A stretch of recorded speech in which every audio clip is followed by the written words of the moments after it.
Sound is all around us, everywhere.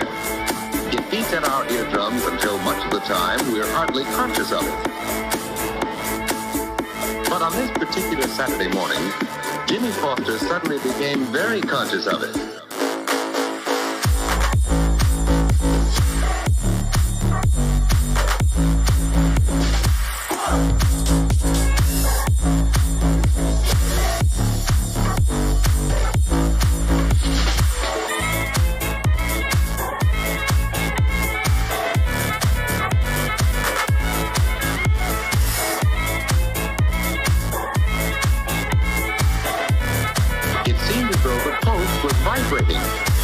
Well, he'd soon find out whether there was a vibration along with the sound.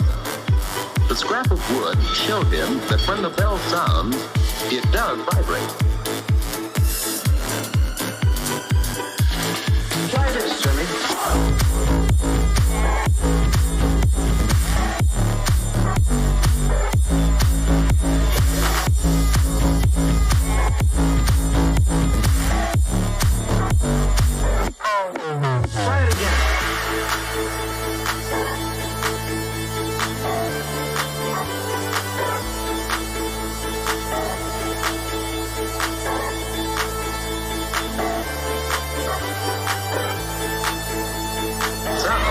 Is all around us, everywhere. But on this particular Saturday morning, Jimmy Foster suddenly became very conscious of it. Jimmy's ears were now wide open to the sounds around him.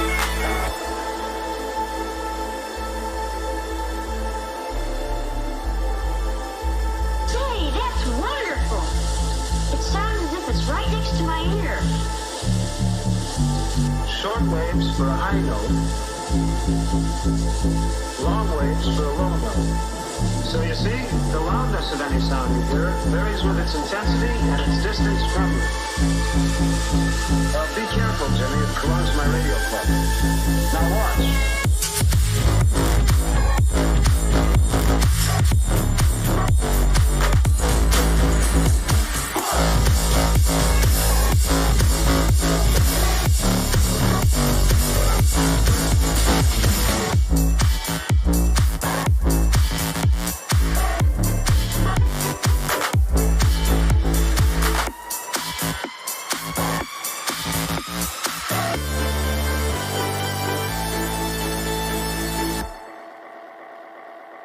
And that's that. That's that, but it's not all by any means.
Let me into that machine. No, you can't go on now. Somebody's doing his stuff. I can't, Professor, or you'll just watch me.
Let me into that machine.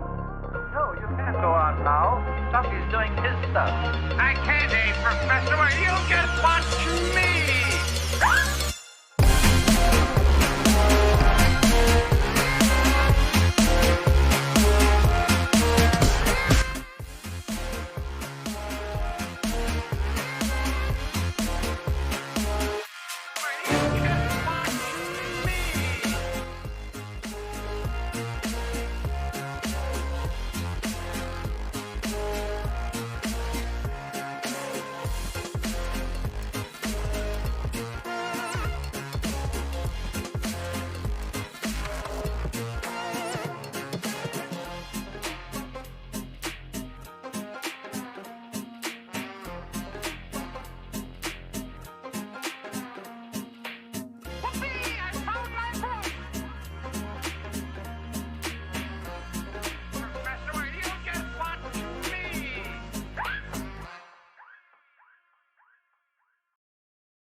Good evening, good evening, good evening, good evening, good evening, good evening, good evening, and welcome from me and my washing machine on the fast spin cycle, which is coming to an end of it. We had to pause it earlier on to make room for Only Connect, but washing machine is on the go at the moment. It will be finishing, hopefully before the game actually starts. Lovely to have you all here. Welcome to Face Off and the titles that are all very out of sync this evening. I don't know if they were ahead of the music or behind, but they do live longer with the Cowgun. To be fair, I've had this one for a while. I got this one when I moved into my last house that I lived in before I moved in with Megan. So that would have been 2000 and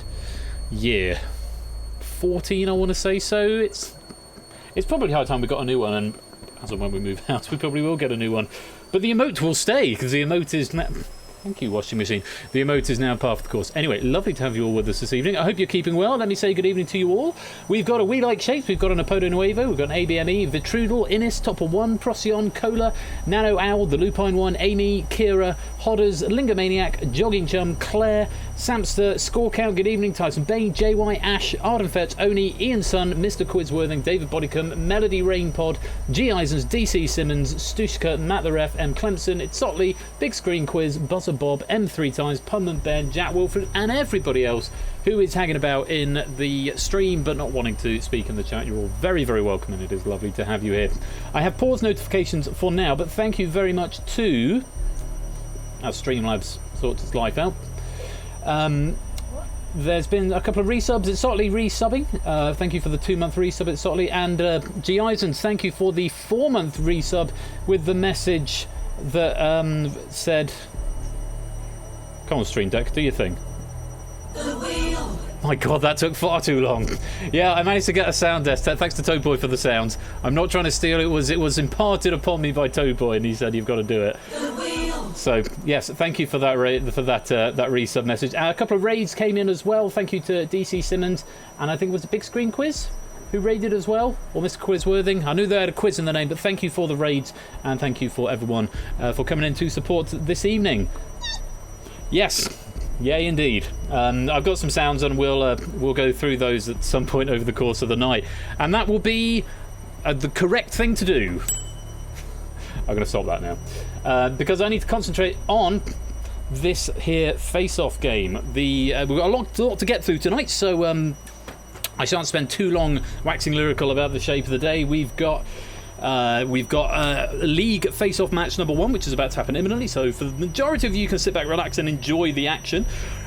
We have then got the Escape Artist with questions courtesy of Samster, which should be really good fun. Really solid question pack from Samster. I realised I've broken the tool. I've missed something out of it, and I had a bit of a panic. Hair in my mouth. Had a bit of a panic about 45 minutes ago when I realised the pack wasn't loading into the game properly, and then I went through and realised I'd had a glaring oversight in the new tool. But that should hopefully be fixed now. Then we've got the second league face-off between 4 more players, and then we've got the host face-off to finish the night. So lots and lots of face-off happening this evening. So we've got 4 players standing by, and without further ado, I should let you know who is going to be battling in this first heat tonight. We have got Inca, who's 29 years old, from Belfast. We've got Ralph from Huddersfield. We've got Peter, 42, the stage and event lighting guy from Manchester. And we've got Kira, the 23-year-old teaching assistant / musician / goblin from the UK. To all 4 of you, good evening and welcome. Good evening. Lovely to have you all back with us. So, you are no longer strangers to the face-off arena now. You've all had at least 1 match. Let's have a quick chat with each of you. Inca, first of all. Inca, you're the only one down here I don't actually have the compiled statistics for, because I think you played in the last face-off or the last but 1 face-off. I think that's right, yeah, the one, yeah, I think it was the last one we just did, yeah. Certainly last weekend at some point, and yes. I know Panda's been a little under the weather this week and sort of swamped with various things, so there was 1 face-off he hasn't quite gotten around to getting the statistics in for yet, but as I recall, you won that face-off. I won. It was a close one with Samster. You know, we were kind of neck and neck all the way, and you know, I just managed to get that 1 lucky question advantage on him towards the end. So I did win, but it was a very narrow one. And going into your second face-off, are you feeling more nervous, less nervous, now having done it before now? Certainly less nervous. At least I feel like, okay, I can do this. I'm not going to totally crumble completely, as for all I know, I might have done prior to that one. So I think I can do it, but still not by any means confident. I really, it was skin of my teeth affair last time, so it could very easily go differently this time. Well, we wish you the very, very best of luck this evening, and you are going to be facing off first and foremost against Ralph. Good evening, Ralph. Good evening, Ben. Lovely to have you back with us. Now, in your last face-off, you came second, so you've got 2 points. And actually, worth noting, Inca is currently third on the leaderboard. Ralph, you're currently fifth. I should have shown the leaderboard before putting the lozenges up, and I'm worried to do it now in case it breaks everything. So I won't do that, but we'll look at the leaderboard at the end. But according to this, Ralph, you are in fifth at the moment. How did you find your last face-off, sort of coming second? I beat Procyon, and I will take that. And everything else is just so much Vegemite. Well, I have got the statistic down here that in your last face-off you got 62.5% correct, 18 incorrect answers, 30 correct ones, and a total surplus time of 42.71 seconds. How are you feeling coming into your second heat? I'm feeling hoping that tonight goes a lot better than last time out. Yes. Well, as I recall, it was quite a bit of a photo finish last time. So, you're hoping for maybe a bit more of some more comfortable margins. Absolutely. And also, I realised that Peter, I thought that he was a roadie for a band called The Normal Times. It wouldn't have surprised me if that was something that Peter maybe had done in a previous life. But that's a good story for the pub as and when they reopen. Ralph, very best of luck this evening. And facing off against Inca and Ralph is the aforementioned Peter. Peter, good evening and welcome. You not hear me? Hello? Oh, I've got you now. There you are. Hello, Peter. How are you? Okay. I'm fine, thanks very much. Yeah. Good. You're currently placed... I might have said Ralph was fifth on the board. I actually meant sixth. I was possibly looking at yours, because, Peter, you're fifth on the league at the moment. And really? like Ralph, finishing in second in your last face-off to Brig, if I recall. That's right, yeah. And actually, just looking at those statistics, so you actually, I think Brig might have possibly predicted something in this vein, or possibly the other way around. You got 17 incorrect answers and 23 right, compared to Brig's 12 incorrect and 22 right. So you actually answered more questions than the person who beat you last time.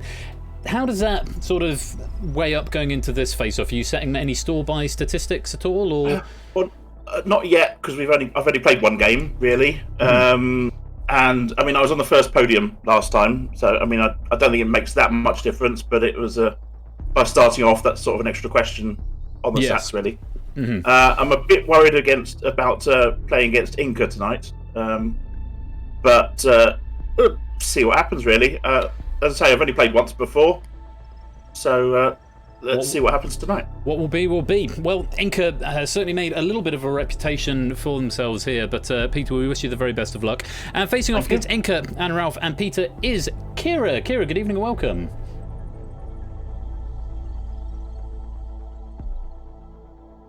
Kira?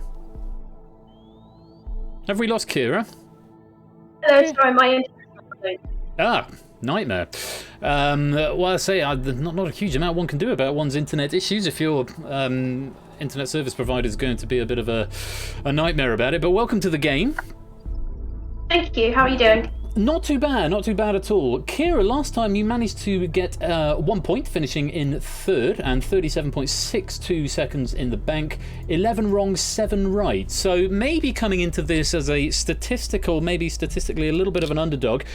How are you feeling going up against Inca, Ralph, and Peter this evening? You know what? I'm just happy to be here. Well, it is always lovely to have you with us.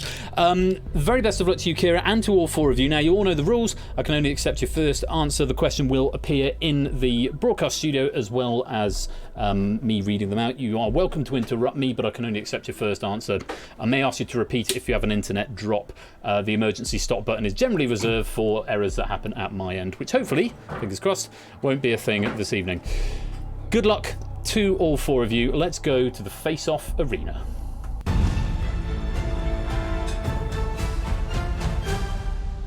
So, as you all know, you are going to be cycling around the podiums, and Inca, it is your turn to go on the blue podium and start this game off. It does sound like the washing machine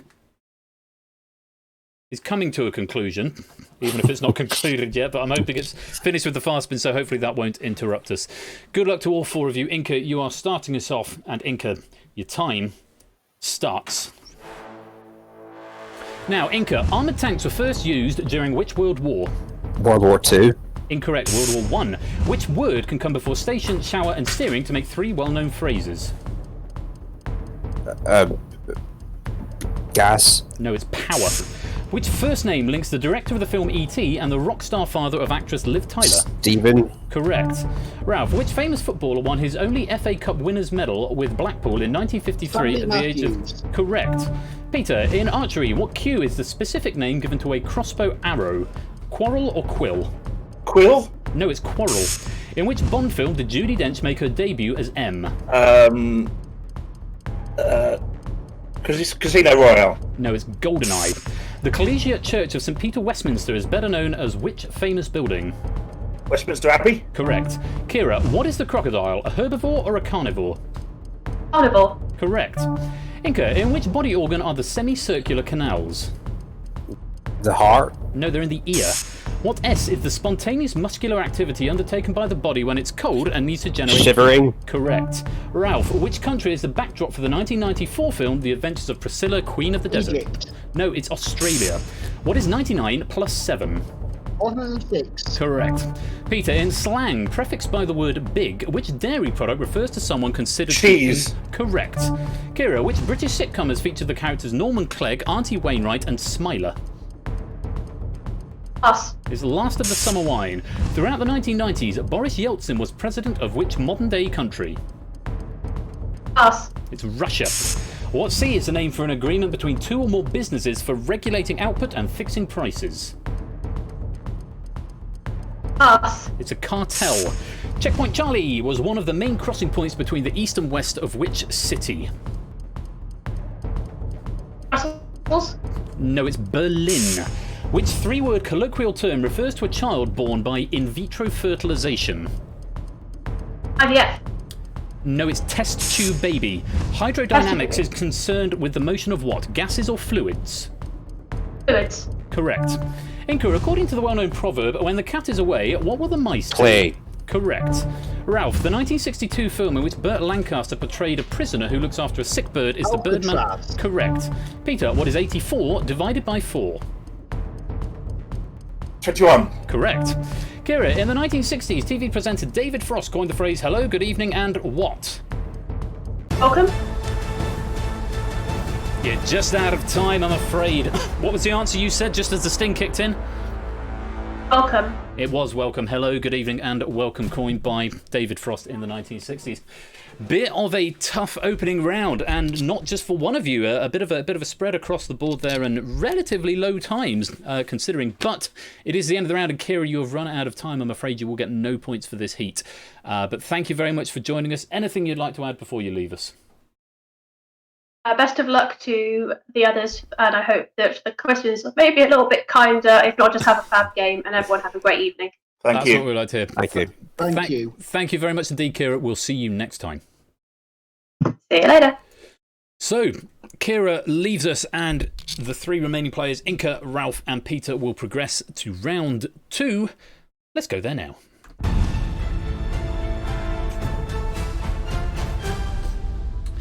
So, Inca, you started on the blue podium, and you're continuing on the blue podium. How was that for you?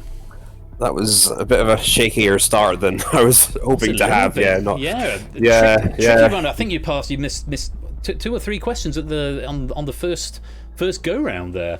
Yeah, no, I really thought I was going to be a goner there, to be honest. So, Well, you managed to need recover to it. find my feet a bit, I think. Yeah, well, I say we're warming into the game. It is a little bit of a cold start to start with face-off. We'd normally start with something else, perhaps, but yeah, we've got 3 face-offs to get through, so we had to, I think it made sense to start with this one.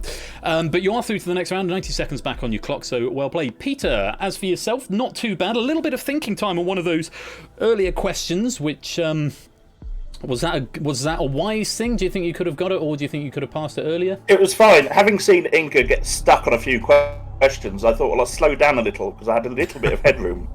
Indeed. So that gave me a little bit of a pause opportunity. But no, I'm content with coming in the middle, as it were. Absolutely. Say, there wasn't a lot. I think there was about 3 or 4 seconds between you and Inca, but you did finish ahead and so have going into the second position. And Ralph finishing with the most time, just shy of 40 seconds left on your clock. Fairly solid start for you there. I'm kicking myself over Priscilla, Queen of the Desert. Well, at least the other question fell my way. In fairness, Egypt is a fairly solid,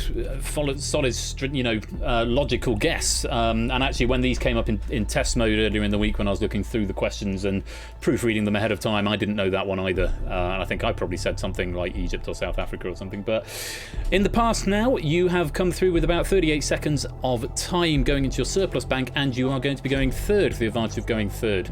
You've now all got 90 seconds on your clock rather than the initial 60, a minute and a half to survive. First player to run out of time will be eliminated from the game. The very best of luck to all 3 of you. Inca, you're going to be starting us off in round 2, and Inca, your time starts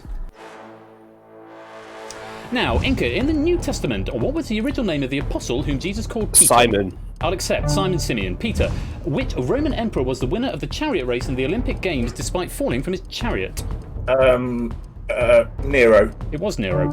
Ralph, what E is the name given to the pain-killing substances in the body which are produced in reaction to pain? Correct. Inca, what is 51 divided by 2? 25.5. Correct. Peter, the Royal Scottish Academy of Music is based in which British city? Glasgow. Correct. Ralph, what F precedes the word fuel to describe substances such... Correct. Inca, which small British mammal has types called house, harvest, and mouse? Field? Correct. Peter, which party did US President Jimmy Carter represent? Democrats. Correct.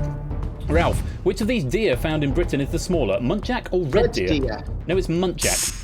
Which word can come before knife, watch, and money to make 3 well-known phrases?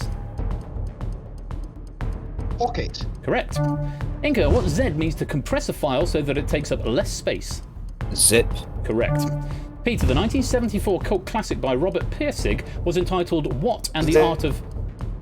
correct. Ralph, Ben. Which female singer had a 2002 UK hit single with Overprotected? Britney Spears. Correct. Inca, the words opera, balcony, and incognito are all derived from which modern language? Italian. Correct. Peter, in computer terminology in the acronym RAM, the letter R stands for what? Random. Correct. Ralph, which 1960s medical drama was set in the Scottish town of Tannochbrae? It's Dr. Finley's casebook. According to the highway code, the traffic warning sign for a school crossing patrol shows how many children. Correct. Inca, which animal gives its name to the unit of power equal to 745.7 watts? Like horsepower? Horse is correct. Peter, Okay. what is the plural of the pronouns he, she, and it? They. Correct. Ralph, in 1773, which cargo was tipped into Boston Harbor? Correct. Inca, how many runs has a cricketer scored if he is out for a duck? 0. Correct. Peter, which London park lies between Horse Guards Parade and Buckingham Palace? St James's Park. Correct. Ralph, in the UK, the Ruby wedding anniversary celebrates how many... 40th. Correct. Inca, which Swedish group had UK hit singles in the 1990s with All That She Wants and The Sign? ABBA? No, it's Ace of Base. The abbreviation TUC stands for Trades Union what? Congress? Correct. Peter, Vancouver Island forms part of which North American country? USA? No, it's Canada. Cowley, known for its car manufacturing industry, is a suburb of which university city? Cambridge. No, it's Oxford. The English town of Weybridge stands on which river? Way? Correct. Ralph, how many cards are there in a regular pack of tarot cards? 75. It's 78. The best-selling author of the novels Rage of Angels and If Tomorrow Comes is Sidney... James. No, it's Sheldon. 1 kilogram of pure water occupies a volume of how many litres? 1 litre. Correct. Inca, in which sport is American Justin Gatlin a leading competitor? Athletics, running. Correct, athletics. Peter, what number is both the cube of 4 and the square of 8? 64. Correct. Ralph, what L refers to the distinctive uniform traditionally worn by male servants and footmen? Livery. Correct. Inca, in cricket, for what does the first C in the initials MCC stand? County? No, it's cricket. Which widely cultivated flowering shrub has varieties called hybrid musk and floribunda? Tulip? No, it's the rose. Boutros Ghali was the Secretary General of which international organisation from The UN, United Nations. United Nations is correct. Peter, which Premiership football club in North East England is supported by Jimmy Nail and Anton Deck? Newcastle United. Correct. Ralph, who directed the 1970s film Love and Death, Sleeper and Bananas? Woody Allen. Aintree is an official venue for racing of which animal? Horse racing. Correct. Inca, which hit by Madonna begins with the line, Papa, I know you're going to be upset? Like a virgin? No, it's Papa Don't Preach. What shape is the recess in the head of a Phillips screw? Hexagon? No, it's a cross. In which English count... And we're out of time. And just being beaten out by a Phillips head screwdriver there, Inca. You are out of time. Bad luck. How are you feeling? That was a very strange game. It was so hard to predict how that was going to go. We just all seemed to be going down at just the same rate all the way through. And so for a lot of that, I think I counted, it must have been close to 9 consecutive questions in a row at the beginning. And then I think Ralph was the first to drop. And then I think you just got caught in a little bit of a spiral in the middle. And then again, perhaps at the end with the Madonna and then the Phillips head screwdriver. But you don't leave empty-handed. You do go with another point to add to the 4 that you already have. But for now, I'm afraid, Inca, this heat is over. Until next time, thank you very much, and we'll see you soon. Thank you. Thank you, and good luck to the two of you. So, Inca leaves us, leaving just Peter and Ralph. Ralph finishing with just over 8, or just under 9 seconds. Peter with 23.5. Let's go to the final round.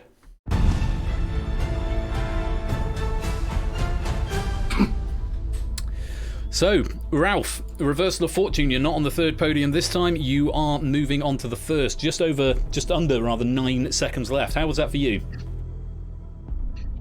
Very nervous, and I can't believe I'm here. Well, you did survive. Inca getting tripped into that spiral. Maybe that going first position for Inca was the undoing. Perhaps if it had been a different way round, it might have been a different story. But you are here now, and congratulations. You're both going to get at least 2 points. Peter, a couple of trickier questions there, but actually you made it look like fairly smooth sailing. Certainly the most time by quite some way left on your clock. How did you find that? Well, I think that was more luck than judgment, because as you point out, we were pretty even till about halfway through, I think. That's how I perceived it anyway. So it's, as ever, it comes down partly down to the way the questions fall, and just a bit of luck and hope that you'll survive. And somehow I did.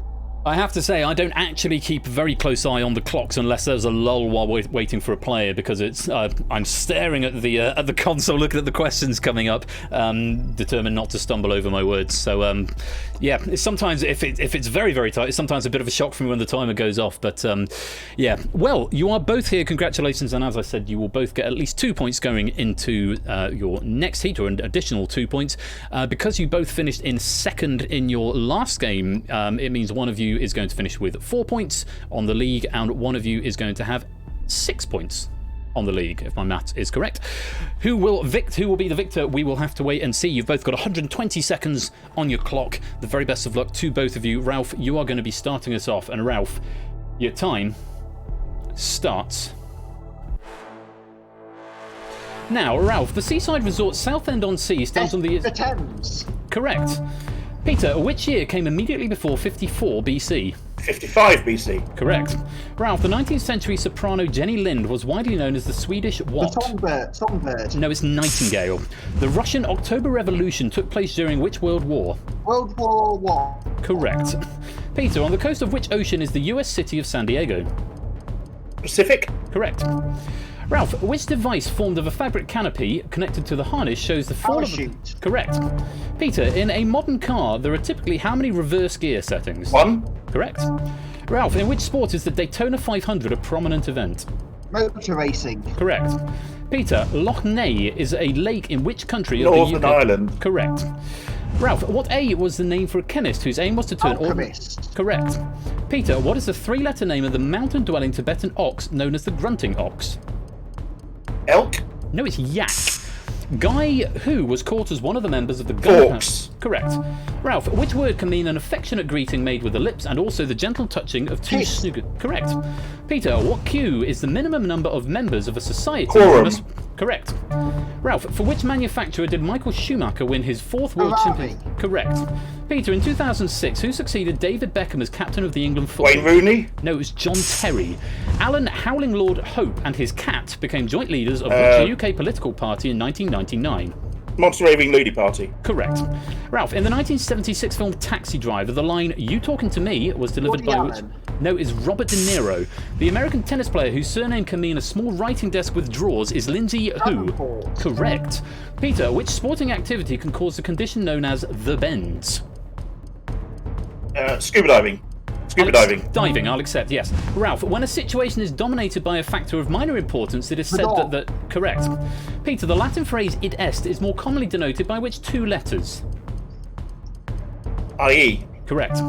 Ralph, which professional writers are sometimes nicknamed hacks? Journalists. Correct. Peter, the Sadducees were a priestly sect of which religion? Judaism. Correct. Ralph, in popular speech, someone with a choice of equally unpleasant courses of action is on...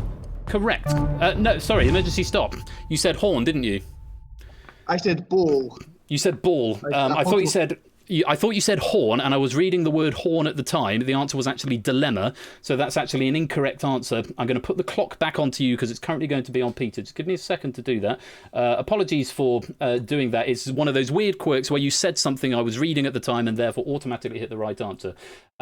Just to confirm, the times are absolutely neck and neck.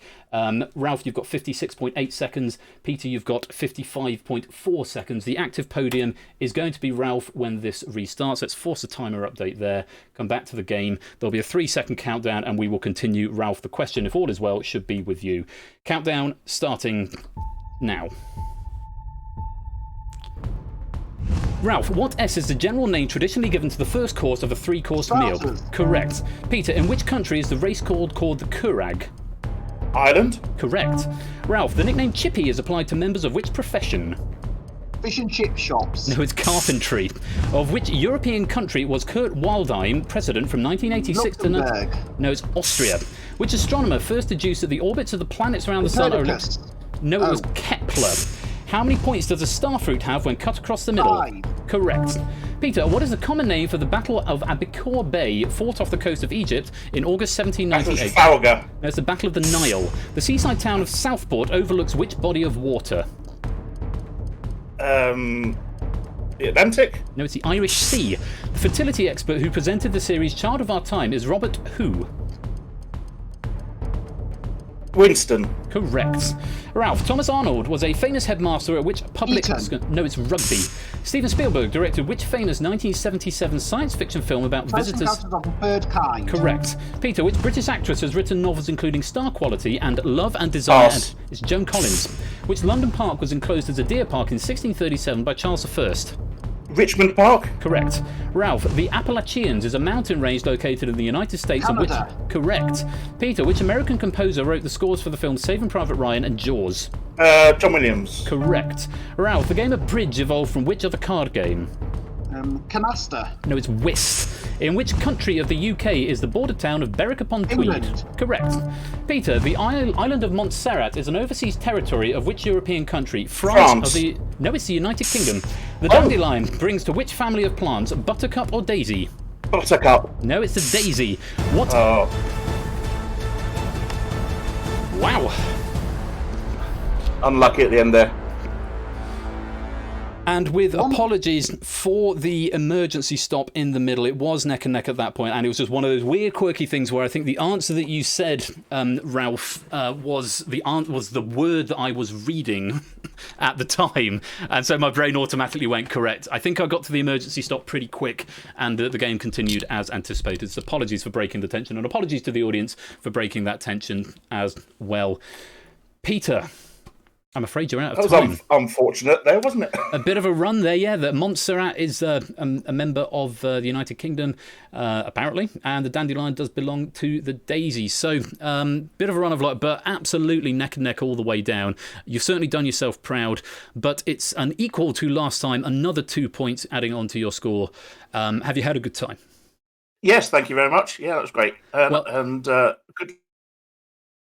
good luck to Ralph for the future until I see him in the finals, hopefully.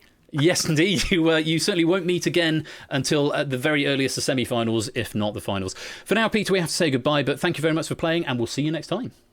Lovely, thank you, goodbye. Which means, Ralph, you expressed surprise after round 1 and round 2, but that you are the winner of this heat.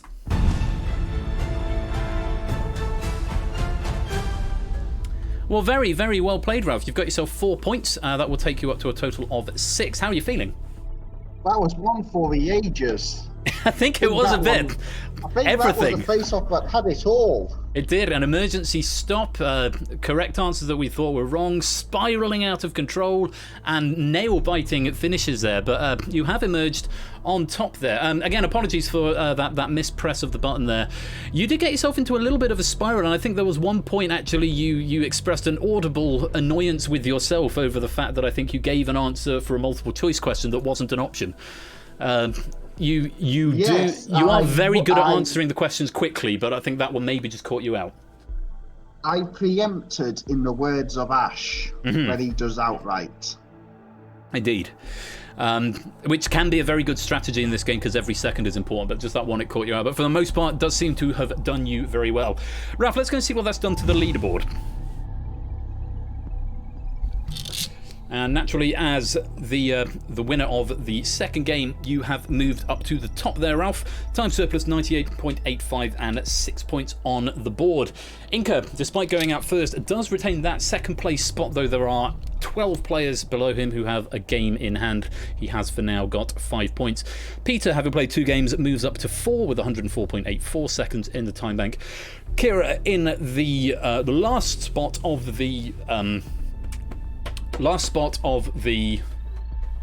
semi-final block, if you will. But again, there are 6 players below her with a game in hand, and there's only a second in it between her and Alex on the time difference there. But that is the scores as they stand. We will take another look at that leaderboard in a little while. For now, though, Lupine, very many congratulations. A second place and a first place. That is your face-off allotment for this evening. Go and have a rest, and we will see you, hopefully for the Escape Artist, but certainly for your next heat. I look forward to seeing how this leaderboard develops. Don't get too used to me being at the top. Well, what's going to happen? We've got Ape playing later on. We've got who else have we got? We've got Benzi playing later on. We've got Keshi playing later on, and we've got Procyon playing later on. So Ape is going to be the one for the eyes for you, Ralph, certainly to see if he can overtake you. But for now, have a good rest of the evening. And you.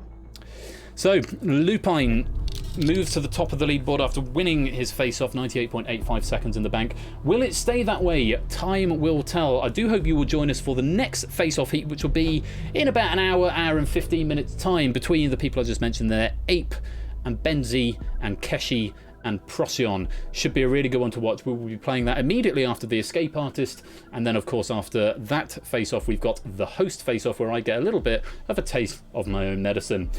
Should be fun though. I do hope you will continue to stick around, because coming up right after this very short break where I go and get some more wine, it's time for Quiz Prison in the Escape Artist. But for now, congratulations to Ralph, you're top of the leaderboard. You are the champion of this face-off. I will see you in just a couple of seconds.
Welcome back, and welcome to The Escape Artist, and hopefully the Twitch lib won't crash.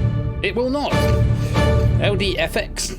If you'd like to join the game, this is a game where you need to join from the beginning. If you would like to play for the duration, it is a mass multiplayer, but it is an elimination game. And once you're gone, you're gone. I'm currently reworking all the leaderboards at the moment, trying to compile all the victors of the Escape Artist.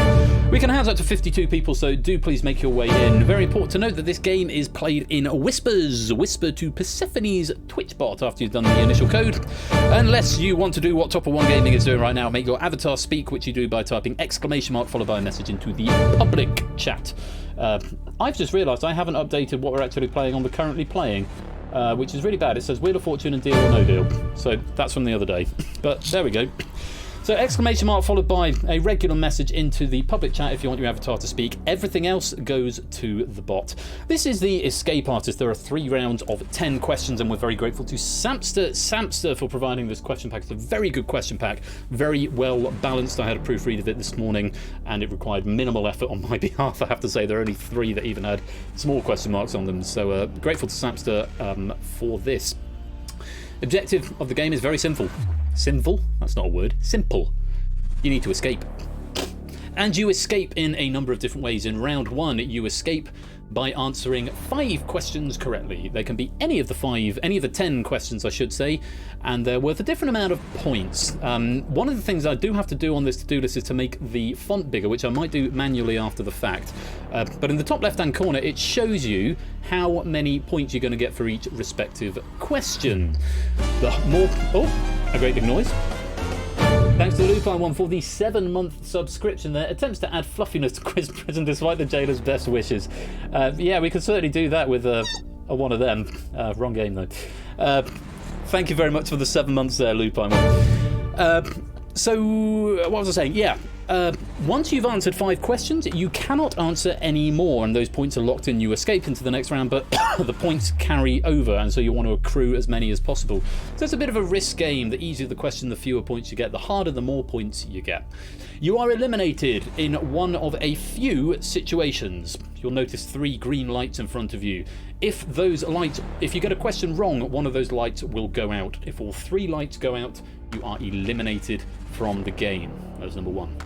If it becomes mathematically impossible for you to escape, i.e. e.g. if you need to answer 5 questions and there are only 4 questions left, you will be eliminated from the game. And if you haven't answered 5 questions by the time we've asked all the questions in the round, you will be eliminated from the game. For every life that you have left at the end, you will be given a bonus point, and these points will carry forward into the second round.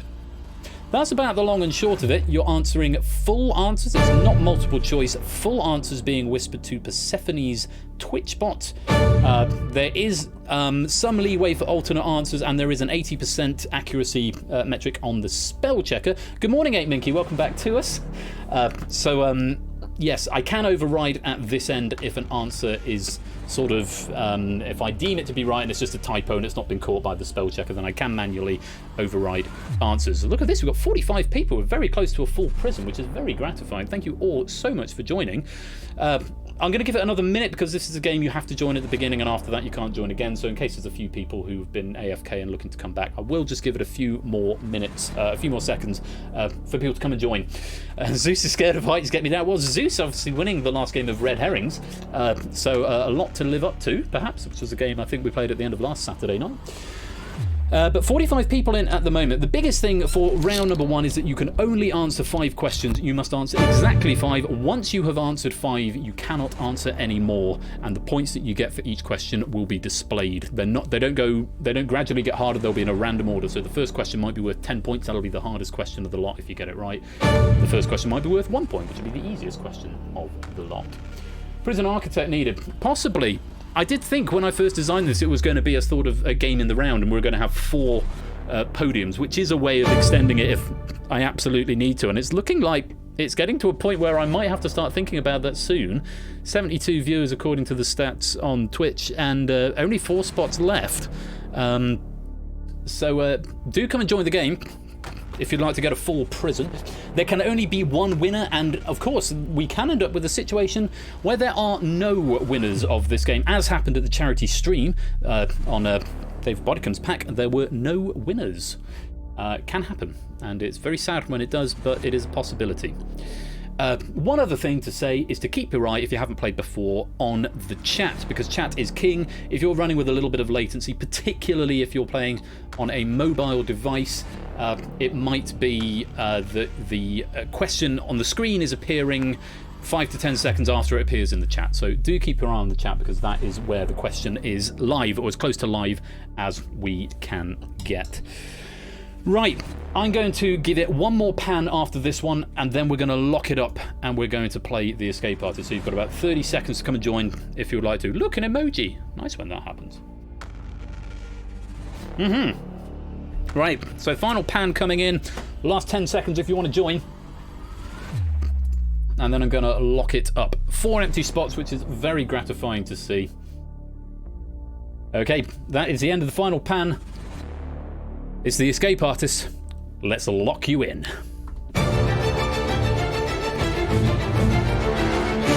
Now, I did say I would maybe do something with that text mesh. Let me see if I can just find it very quickly. Hair in my mouth. No, Aura 2. Don't try and buffer anything, Aura 2. Don't say please wait. That always worries me when it says please wait. Ah, stop! Stop, Unity. You've gone too far. It's because there's so much going on. My computer is protesting of the highest order. Well, now I can't see anything. Give me a second. Let me go through the hierarchy. Question object. Is it question? No, would it be question object? Cam object. Let's have a look at question object. Nope. Timer object? Nope. Question value object. That might be it. That's the one. Right. So if I just... Oh, thank you very much for the follow. Name I can't quite see on that very small window there. That's the one. Streamlabs. It doesn't show me follows, but thank you for the thank you for the follow very, very much. That's what I was going to do. If I bump up the minimum size a little bit, hopefully that'll make that a bit clearer. Remind me to do that when it's persistent after the game. So, round 1 is initiate as explained. You'll be given a question, and you can see the point value up in the top left-hand corner. So this first question is going to be worth 9 points if you give me a correct answer. Remember, you don't have to play. That's something I should have highlighted a little clearer. You don't have to play. If you play and get it wrong, you lose a life. You lose 3 lives, you go out of the game. You don't have to play. If you don't know or you want to abstain, and there are plenty of questions left, you can abstain at no extra penalty. But of course, if you abstain too much, you may run out of questions that you need to answer. So, 48 players in the game. The very best of luck to all of you. This question pack comes from our great friend, Samster. Good luck to you all. Have fun. Round 1 is initiate. Question number 1 is worth 9 points. Here it is. Oh. That's not right. Game over. And no reference exception not set to an instance of an object. What? Game control 346. Oh, no one escapes. It seems. We all escaped. Yeah, there's been a jailbreak. Oh, good lord. What's happening there? 346? What's going on? What's going on? What's going on? Twitch. Early end game. I didn't press early end game. Maybe I pressed something on the keyboard. What happens if I unpause?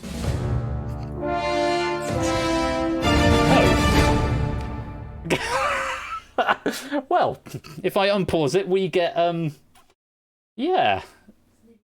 I'm not quite sure what's happened there. I pressed the question button, and there is no ending. Shall we perhaps try that again? No idea what happened. Let's stop and restart. We'll try that one more time. Have some more credits. Put you all on the leaderboard. Victory for everybody. Come on, the escape artist. Whew. That took a long time to load.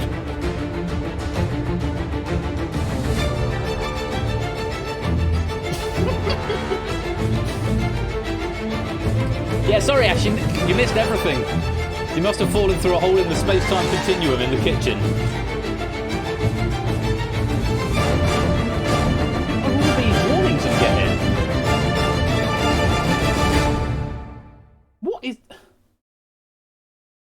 What is happening? Apparently we're still on the credits. The credits obviously didn't start rolling. Great questions. Thank you for your forbearance with this. I have no idea what's going on. The only thing that's changed is the question writing tool. Right. Is that working? There's no sound. Right. Let's go one more time. Because clearly that's also not working. I'm going to stop the build. What is going on? What is happening? Encoding overloaded. Consider turning down video settings. Right. OBS is pitching a fit at me as well. Maybe it's just I've just cooked my graphics card from trying to do too much. I might just try closing and reopening the Unity project. I can't imagine why that would do anything. But I'm going to give it a try just in case. It has been open for a while. Yeah, we blame the washing machine. Seems like a good idea, actually. Not going to lie.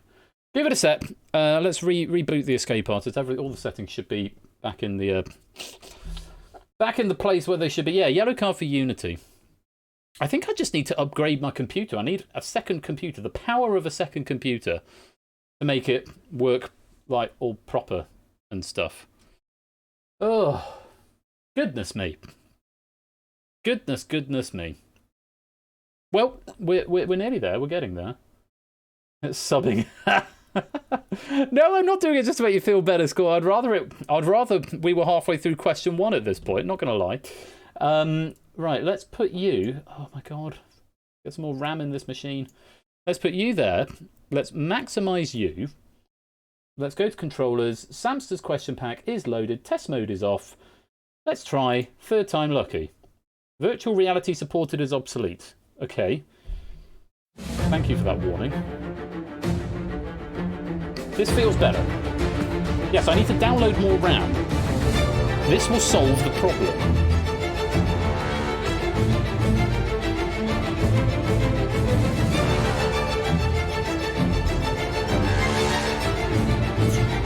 It's going to stay calm. It's going to be calm and cool.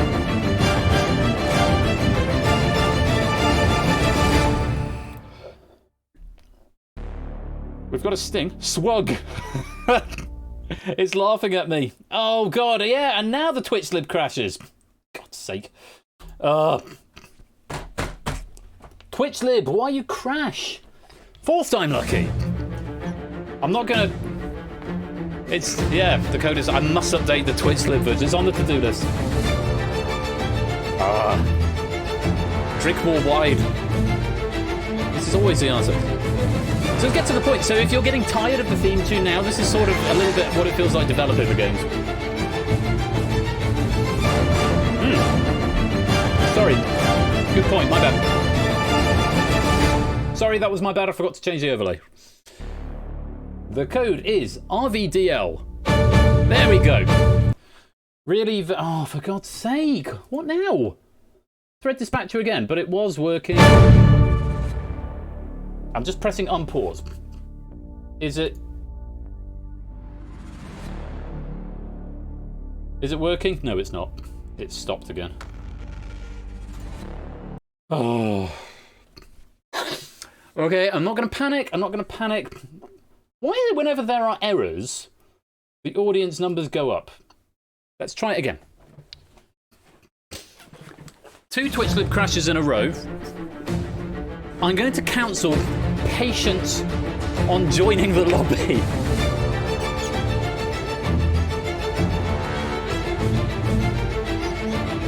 Yeah, as David is saying, let's not all pile in the first 5 seconds. Let's be calm, let's be cool. I was like, come on, look, let's be cool about it.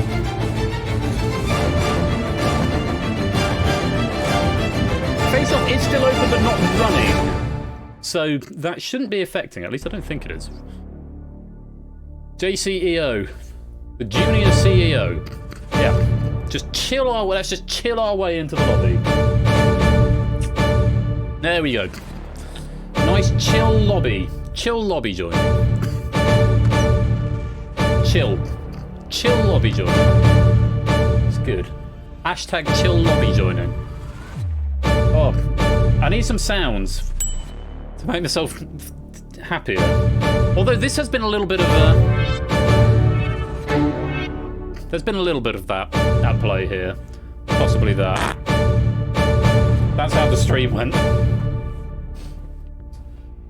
Now, just in the interest of, in case something weird has happened with the stream deck, because I pressed question and it went to end game early.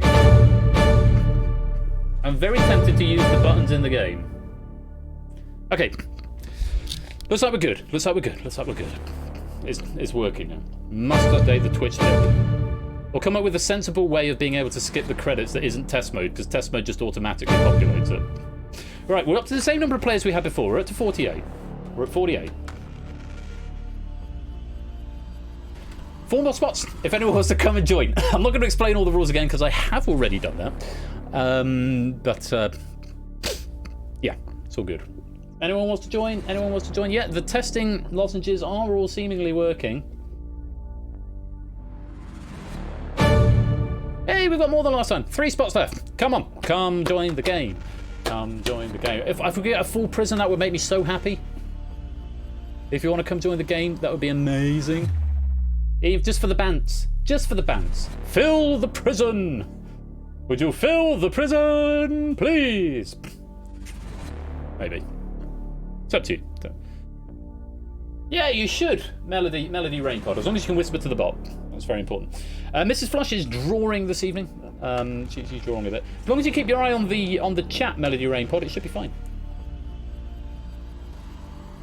You start the last knee, please. Here's David Bod. Welcome, David. Come on, 2 more. Let's go to full prison. Here's Melody Rainpod. Welcome, Melody. 1 more spot. 1 more spot. 1 more spot. This is amazing. 1 more. Una mas. If I play the wheel music... The wheel. No, that doesn't really work. I play the wheel spin music. Oh, didn't work. I'll press it again. There we go! Oh no, Samster, you can't join!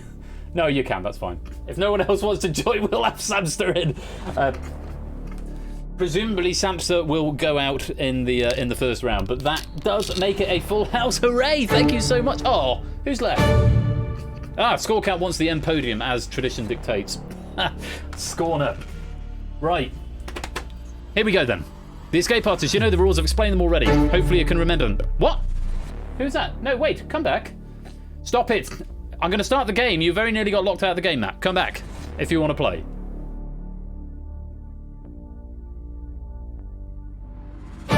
There we go. Don't you very nearly got locked out of play there. Right, I'm locking it up. Nobody leave. In 5, 4, 3, 2, 1. When the pan finishes. When the pan finishes, I will press lock lobby and not question. Maybe I pressed the wrong button before. Right, I'm locking it. I'm going to start by pressing show question in the lozenge. So the first question is now worth 2 points, not 9 as it was previously. Round 1 is initiate. You must answer 5 and only 5. Once you've answered 5, you can't answer any more. Best of luck. Question number 1 is worth 2 points, and hopefully this won't end the game. Whispering to the bot full answers. You don't have to play if you don't know, but you must get 5. You get it wrong, you lose a life. Good luck. Here comes question number 1. Good. That's what we want, a question. In The Simpsons, what is the name of Homer and Marge's oldest child? This is worth 2 points.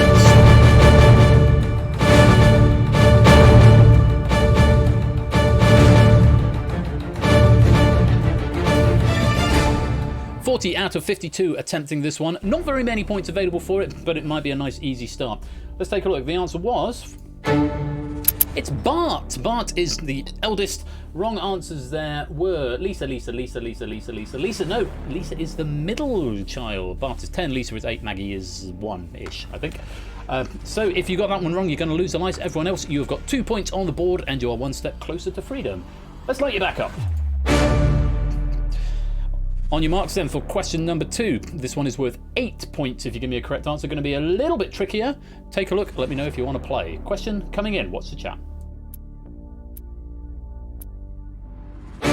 With a sequel released earlier this month, which 2017 video game sees you play as a 9-year-old girl named Six as you flee from the Maw.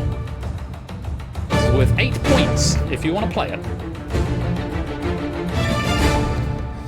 Not very many people, just 5 out of 52 attempting this one.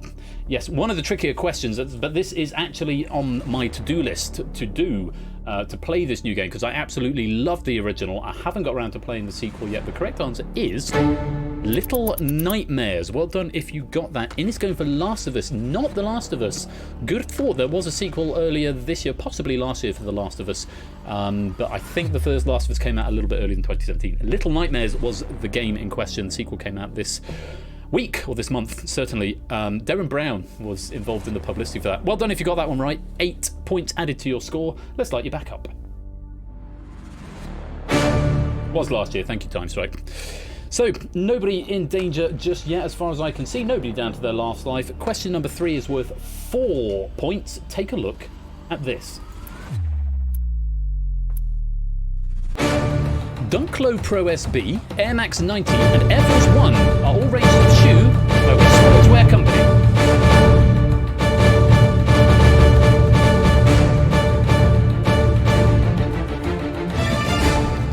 Just 10 players abstaining, 42 out of 52 attempting this 4-pointer. Let's take a look. The correct answer was Nike. A great sea of green there. Nobody getting the wrong answer. Very well played. An extra 4 points for y'all. Let's light you back up. So nobody is yet poised to escape, because of course we've only had 3 questions. You need at least 5 to escape, but there's a few people on 2, and is there anyone on 3? No one on 3 yet, but a lot of people on 2, not as far as I can see anyway. Fingers on buzzers, gang. Here comes question number 4. This is the 9-pointer. Take a look at this. In 2016, which team was beaten at Super Bowl 50 by the Denver Broncos with a score of 24-10? This is one of the hardest questions of the round, if you want to attempt it. And I can see here, Zeusless and Oni on the previous question did say Little Nightmares, but it was received out of time. Likewise, Melody Rainpod saying Nike on the last question, received out of time. And Oni and Keshi answers received out of time on this one. I won't do that for every question, I'll just glance at it periodically. 8 players have attempted this, just 8 out of 52. It's a 9-pointer. The correct answer was the Carolina Panthers, or the Panthers. North Carolina, I believe, was one of the alternatives there. North Carolina Panthers. Wrong answer, Seattle, New England Patriots, Ravens, and Green Bay Packers. All incorrect. I'm afraid you are going to lose a life. For everybody else, very well played. You've given yourself 9 points. Let's light you back up. As we go on to question 5, the first place where theoretically somebody could escape, but in reality nobody is poised to. Likewise, nobody is poised to go out. Everyone has still got at least 2 lives, and nobody requires all the questions yet. But take a look at question number 5. This is worth 7 points. The 1993 album Pablo Honey was the debut album of which English rock band?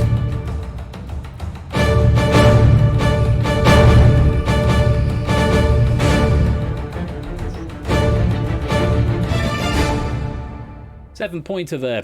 24 players attempting that question. Let's take a look. The correct answer was Radiohead. It was Radiohead. Yes, the Pablo Honey, Radiohead 1993. Wrong answers. Oasis, Levellers, Coldplay, Wilco, and Television Ear are all incorrect, I'm afraid. We've got nobody due for elimination, but if you got that one right, very well done. You've got yourself 7 points. Let's light you back up. So, we've got a couple of different shades going on now. Let's have a look at anyone who is one away. You've got a rather nice shade of light blue. That's Drew, Dave, Tom, and Baron Ryder have answered all questions except one so far, both on 22. One more question will see you breaking free and escaping the round, though, of course, you won't be able to answer any more. If you've gone orange, 4 players with orange, including Samster, by the looks of it, because of course it being his pack. Thank you for making up the numbers, Samster. If you've gone orange, it means that you have to answer all of the remaining questions. If you abstain, it won't be possible for you to escape, and you will be eliminated, so you must attempt. an answer. Additionally, 1 life left. There are 3 players, 8 Minky, Time Strike, and Samster, all on your last life. 8 Minky we can forgive because he's only just got up, and Samster, of course, wrote the question pack, so I'm imagining he's going out in this round. The next question is, in theory, the easiest of the lot. It's worth a single point. Question number 6. Take a look at this. What colour is known as verde in Spanish, Italian, or Portuguese?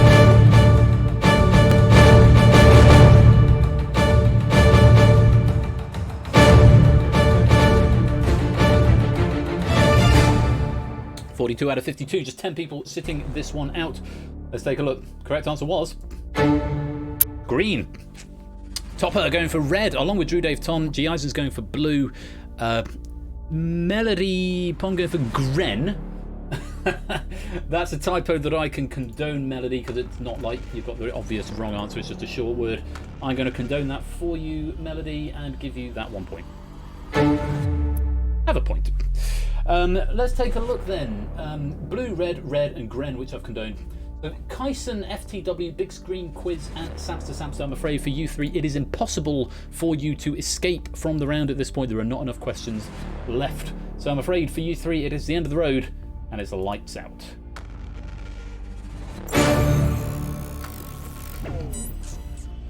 I'm genuinely scared of touching my Stream Deck in case it ends the game early. Which is why I'm having to use the buttons, which is also why my wine is in front of the Stream Deck, so I can actually see the buttons. Let's take a look. Who's 1 away at this point? If you're light blue, you're 1 away. Quite a few of you there. Any of the next 4 questions will see you escaping, but remember, you won't be able to answer any more. For every life you've got left as well, we'll give you an extra bonus point. If you require all of them, you're orange. You still need all 4 questions. Topper, Energia, and Melody. You need all of the remaining questions, and if you've got a single life left, Topper 1, 8 Minky, and Time Strike, tread carefully, because 1 more wrong answer will eliminate you from the game. Good luck.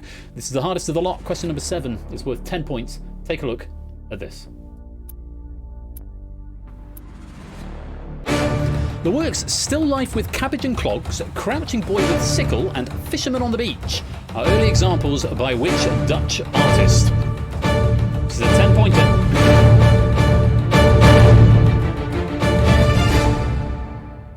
Quite a lot of people attempting this. 22 out of 48 attempting this 10-point question. Let's take a look and see what you said. It was Vincent van Gogh. And unsurprisingly, we're splitting the room a little bit between Rembrandt and Van Gogh. Was Vermeer Dutch? I thought Vermeer was Belgian, I thought. Wrong answered. We've got Rembrandt, Vermeer, Cézanne, who I think was French, Vermeer, Rembrandt, Van Eyck, Rembrandt, Vermeer, Rembrandt. So no Vincent van Gogh sneaking through there. If you go dark blue, that means you have escaped, incidentally. So very well done to you if you've done that. Sadly, it does mean at this point in the game, we are going to lose some players. Melody, it is impossible for you to escape. Energia, it is impossible for you to escape. Topper 1, you have exhausted your lives. So I'm afraid for you 3, it is the end of the road. And it's lights out. Well done to everyone who got that one right, though, getting themselves 10 points. Baron Rider and Hodders have now both escaped. You cannot answer any more questions, but you are safely through to round number 2. If you're 1 away, you're light blue. Quite a number of people. Any of the next three will see you good to escape. Remember, that last question is the easiest of these remaining 3 in theory. If you require all of them, you've gone orange. You've got to get all 3 of these questions. Very doable, but do tread carefully. You've got to get them all. And if you've got 1 life left, quite a few people, again, tread carefully. A wrong answer will throw you from the game. Best of luck. Fingers on buzzers. Question number 8 is worth 6 points. Take a look. Sean Evans is the host of which interview web series where celebrities like Gordon Ramsay and Kevin Hart are interviewed whilst eating increasingly spicy chicken wings?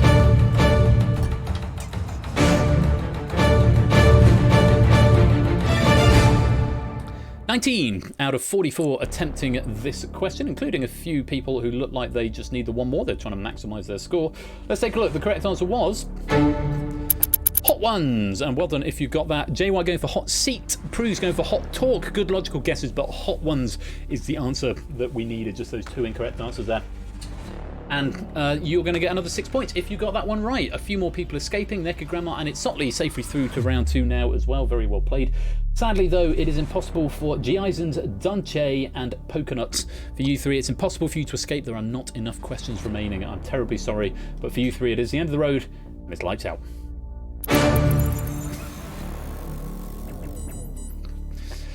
So, with only 2 questions left, you're going to be one of 3 colours. Dark blue if you've escaped, light blue if you need one of them, and orange if you need both. A 5 and a 3 are the questions remaining.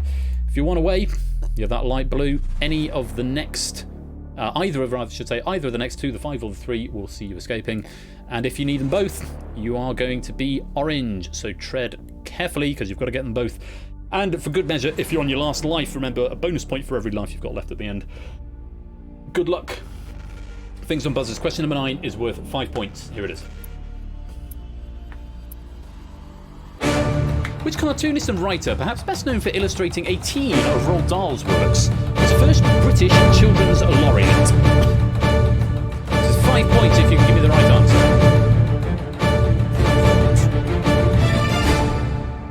25 out of 39 are attempting this one. 4 players escaped already. The correct answer was... it was Quentin Blake. Quentin Blake. Wrong answers. Quentin Wilson, Don Rosa, Jim Davis, sorry bye, and goodbye everyone.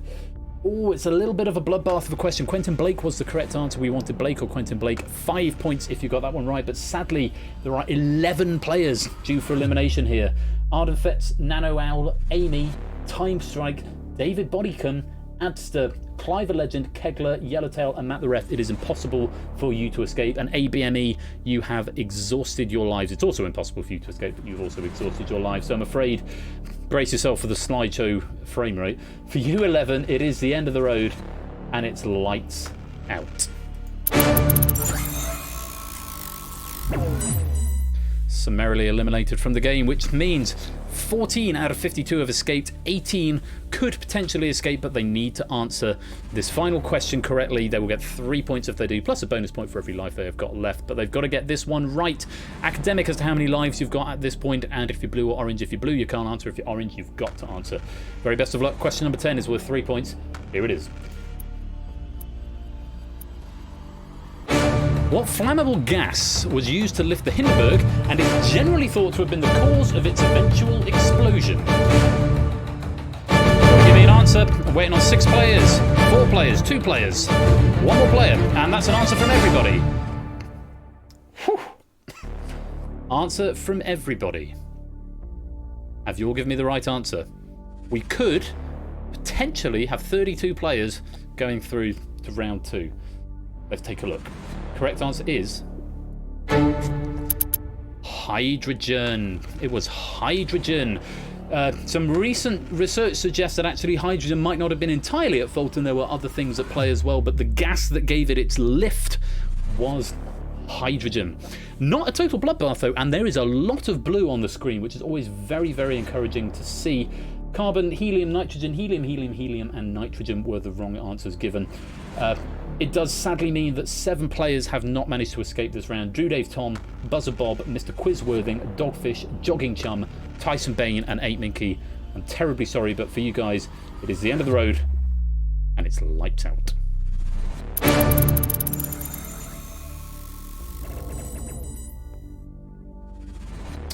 Which means 25 out of 52 players have escaped. Ever so slightly under half. That feels like a good metric. Well, hold hands with 8 Minky as we leave. Nice, we're still friends. You don't get to leave, that's the point, Buzzer Bob. You don't get to leave, you're locked in forever in Quiz Prism. Anyway, 25 of you have escaped and go through to round 2. We'll give you 1 bonus point for every life you've got left. Let's go to round 2 now.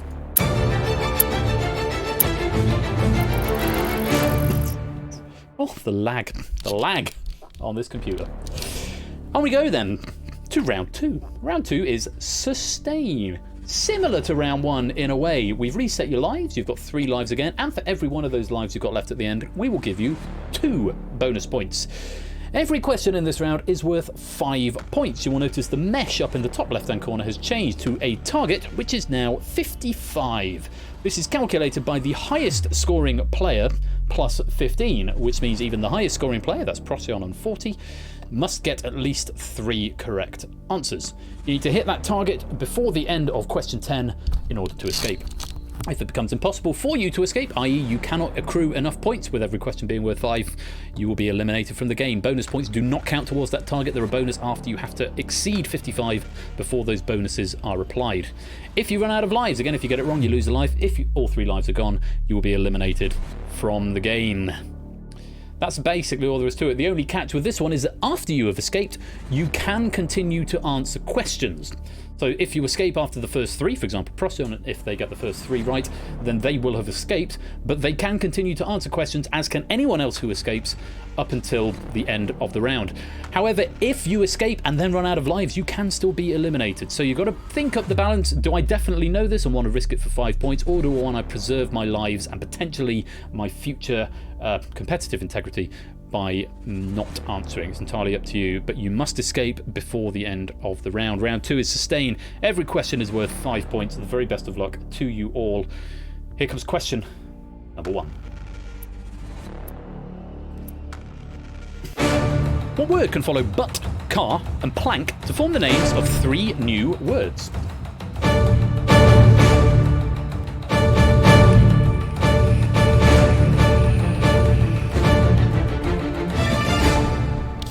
(16 out of 25 attempting this one. Over half. Let's take a look. Correct answer was ton. Butt walk, car walk, plank walk. I don't think that's going to scan JY, unfortunately. For everybody who put ton, though, very well played. You've gotten yourselves 5 points. 5 more points towards that target of 55. Let's light you back up. Yes, you do lose a life, JY, not round 3. Round 3 is where you get the refires, which we'll explain as and when we get there. No one escaping as of yet, but no one in immediate danger just yet either. Another 5-pointer coming up. Here's question number 2. Known for taking souls and digging holes, Mark Calloway is the real name of which recently retired pro wrestler?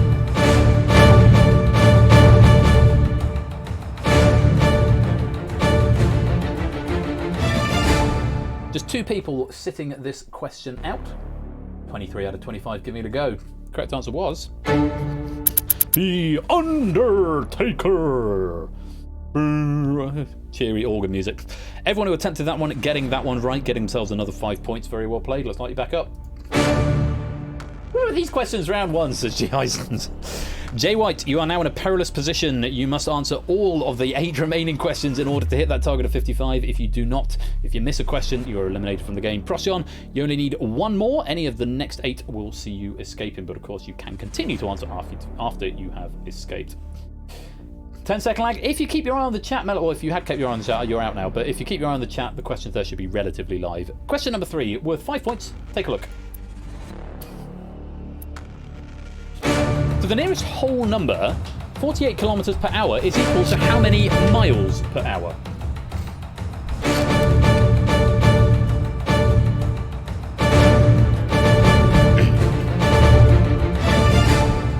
Out of 25 attempting this question, just 7 people setting it out. Let's take a look. The correct answer is 30 miles an hour. Prue's going for 36, Zeus's going for 22, Ben's going for 20, Bum and Ben going for 55.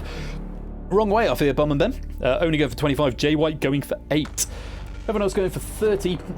It does mean after that question, Jay White, I'm afraid it is impossible for you to escape. There are not enough questions for you to reach 55, so I'm afraid it is the end of the road. And it's lights out. But a few more oranges have appeared now. If you require all of them, Cashy Head, Cola, Ben's J, you've got to get all of the remaining 7 questions. 4, 5, 6, 7, 8, 9, 10. Yes, all of the remaining 7 questions.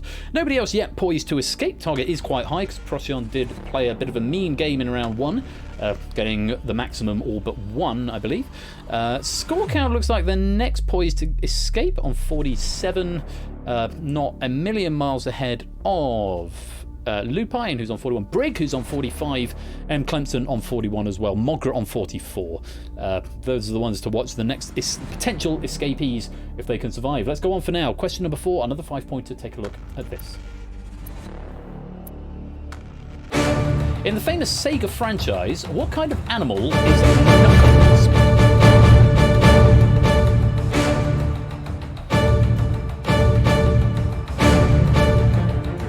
We're going to get a full house. Mogra and Shapes sitting this one out, but 22 out of 24 attempting it. Correct answer was... He's an echidna. Tails is the fox. Squirrel, I'm not sure about. I only got as far as Sonic 3 in my youth, and after that it's just sort of tangential cola. But Sonic and Knuckles, yes, Knuckles, the echidna. Fox and Squirrel, both incorrect, but very well done if you got echidna there. Procyon's already escaped, but continuing to extend that lead. Let's light you back up. Oh! Cola's been eliminated. I forgot to say that. I didn't look at my things. I didn't think anyone was due to go. Cola, I'm so sorry. I let you go without ceremony. Oh, can we? We need to have a moment for Echidna. Cola. That feels about right. Or that's on me, not you, Cola. That sound is for me for forgetting to give you a fair send off. We'll give you one of those as well. Or. I don't know. I need to figure out what I want to do with these sounds. But Cola, we sadly lose from the game. It's the end of the road and it's lights out. On we go. There are still a handful of players who need all of them. Highlight require all. Proogs, DC Simmons, Benz J, and Keshi. In order to get that 55 target, you've got to get all of the remaining questions. Brig and Score have now gone that rather delightful shade of aquamarine. Whatever colour that is. Aqua? Cyan? Blue, whatever it is. 50 and 52 respectively. One more correct answer. We'll see you escaping into the next round. Fingers on buzzers, everybody. Here comes question number 5. Another 5-pointer. Take a look. Ranked as the #1 film of all time on IMDb's top 250 rated movies, which 1994 film features Tim Robbins as Andy Dufresne and Morgan Freeman as Ellis Red Redding? 18 out of 23. Attempting this one. A lot of people cite this as their favourite film of all time. The correct answer is The Shawshank Redemption. Forrest Gump was Tom Hanks. And it may have been 1994 as well, but no, Forrest Gump, not the right answer. Benz J and Lupine, you're going to lose a life on that one. In fact, Benz J, I'm afraid it's impossible for you to escape because you needed all of the correct answers. Everybody else finding The Shawshank Redemption or some variation thereon, getting themselves 5 points, but I'm afraid, Benz J, for you, it is the end of the road. It's lights out.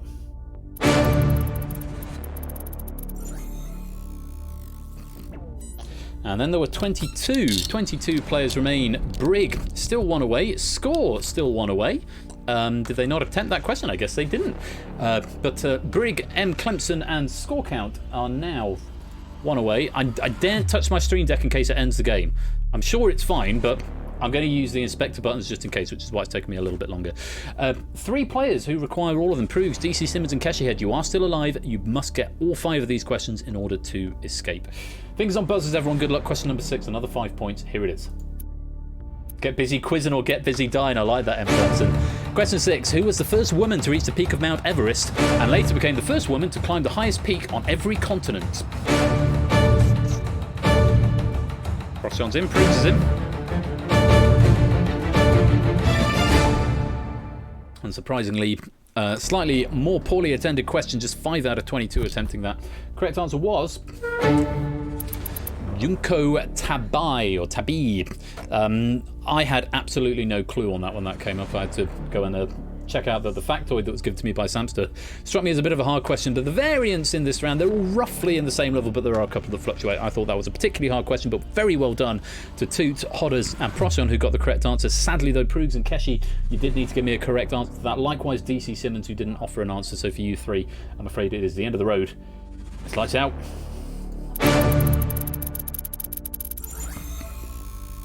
So as the 3 previously orange players leave us, 2 more orange players join us. Pum and Ben and We Like Shapes, you've got to get 7, 8, 9 and 10, all 4 of the remaining questions if you would like to escape this round.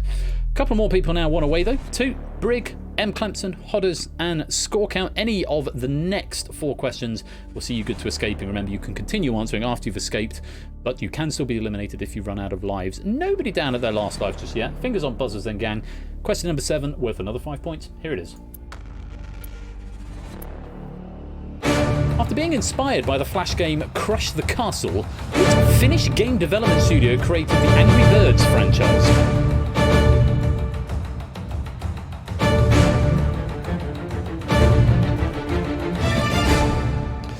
12 out of 19 attempting this one. Let's take a look and see what you said. Brand new Halo. Brand new Halo, I can see you did give the right answer, but it was received out of time, I'm afraid. Correct answer was Rovio. Well done if you got that. Score going for Ravio. Let me ponder that for just a minute. Baron Rider going for King, that definitely wrong. This is one of those difficult typo ones where if you do something like Gren, where you miss out a letter. Score, thank you for being upfront about that. Not a typo, you're wrong. Actually getting the wrong answer. That makes my life a little bit easier. Prepare myself. Don't know who said that. We'll find out in just a minute. I imagine Pum and Ben, possibly.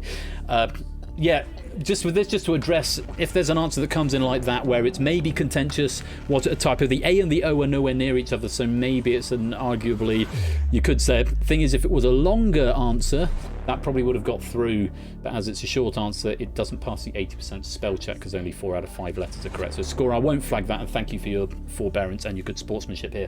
It does mean, however, Pum and Ben, you didn't answer and you needed to, which means it's impossible for you to escape, which means it's the end of the road, and it's lights out. Pum and Ben is lost from the game. We have now got 5 players escaped. Toot, Brig, M. Clemson, Hodders, and Procyon. Score count is still 1 away, as is now Oni and the Lupine one. Any of the next 3 questions will see you escape. Quite a number of people, though, who require all of the remaining questions. Neca Grandma, Klazor, Baron Rider, We Like Shapes, and Zeusless. You've got to give me correct answers to all of the remaining 3 questions if you want to hit that 55 target. Good luck. Fingers on buzzers. Here's question number 8. The Barber of Seville and William Tell are both operas by which Italian composer?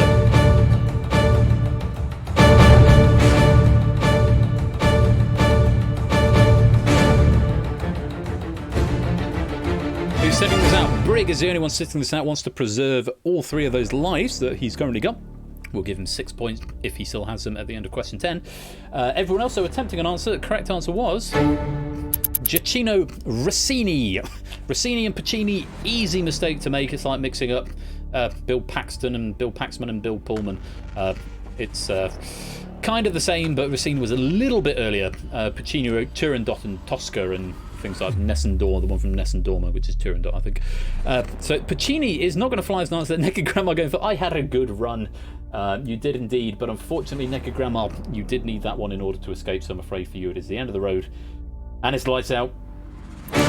Yes, the Manet Monet thing all over again. 8 players have now escaped. 2, Brig, Liam, Oni, M. Clemson, Hodders, Procyon, and Scorecount have now all escaped. If you need one of the next 2, Lupine, Mogra, Innis, you're flashing now. Lupine, tread carefully because you're on your last life, worth bearing that in mind. A wrong answer, you can guess on the next one, but if you're wrong, you will be eliminated. Everybody else, you're orange, and you need both of these next questions in order to survive. The very best of luck. Here's question 9. Which rodent has 24 different species native to North America and only one, Eutamius sibiricus, found outside that continent and instead in Asia?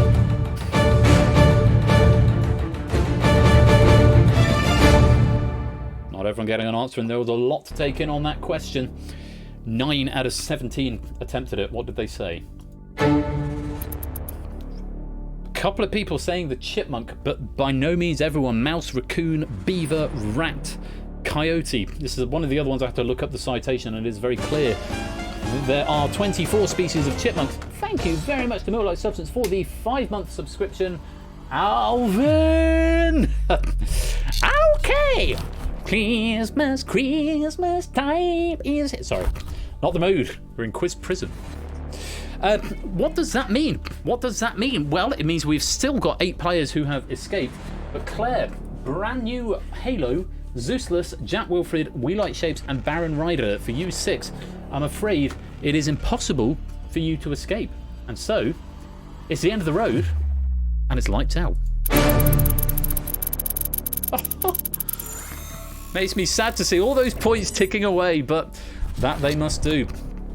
Which means 8 players have escaped, but there are still 3 players who haven't escaped who need to get this question right, and if they do so, they will do that. Lupine, Mogret, and Innis, all eyes on you. The other 8 players who have already escaped, very well done. Fingers on buzzers, gang. Good luck. Here comes question number 10. For her work on the show Euphoria, who became the youngest winner of Outstanding Lead Actress in a Drama Series at the Emmys last year? Lupine, Mogret, Innis, you need to give an answer.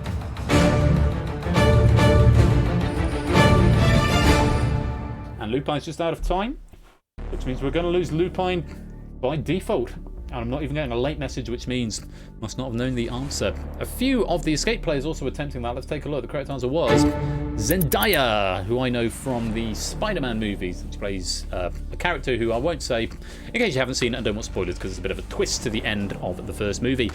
Mogret survives getting that question. Very well played, Mogret. You are through to round 3.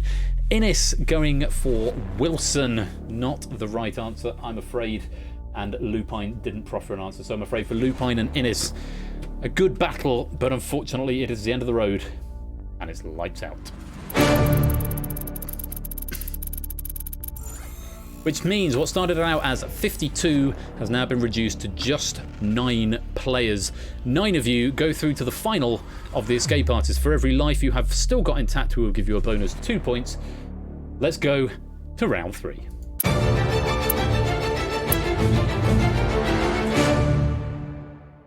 Round 3 is called Survive. I think you've all been here before, or at least seen it, but just in case you haven't, and for anybody watching at home, thanks Toad, for anybody watching at home, let me explain the rules.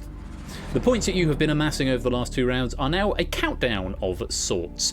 When a player answers a question correctly, all of your clocks will start counting down, and they will count down at a rate of 1 point per second and a half, up to a maximum of 10 points, because there are 15 seconds for each question.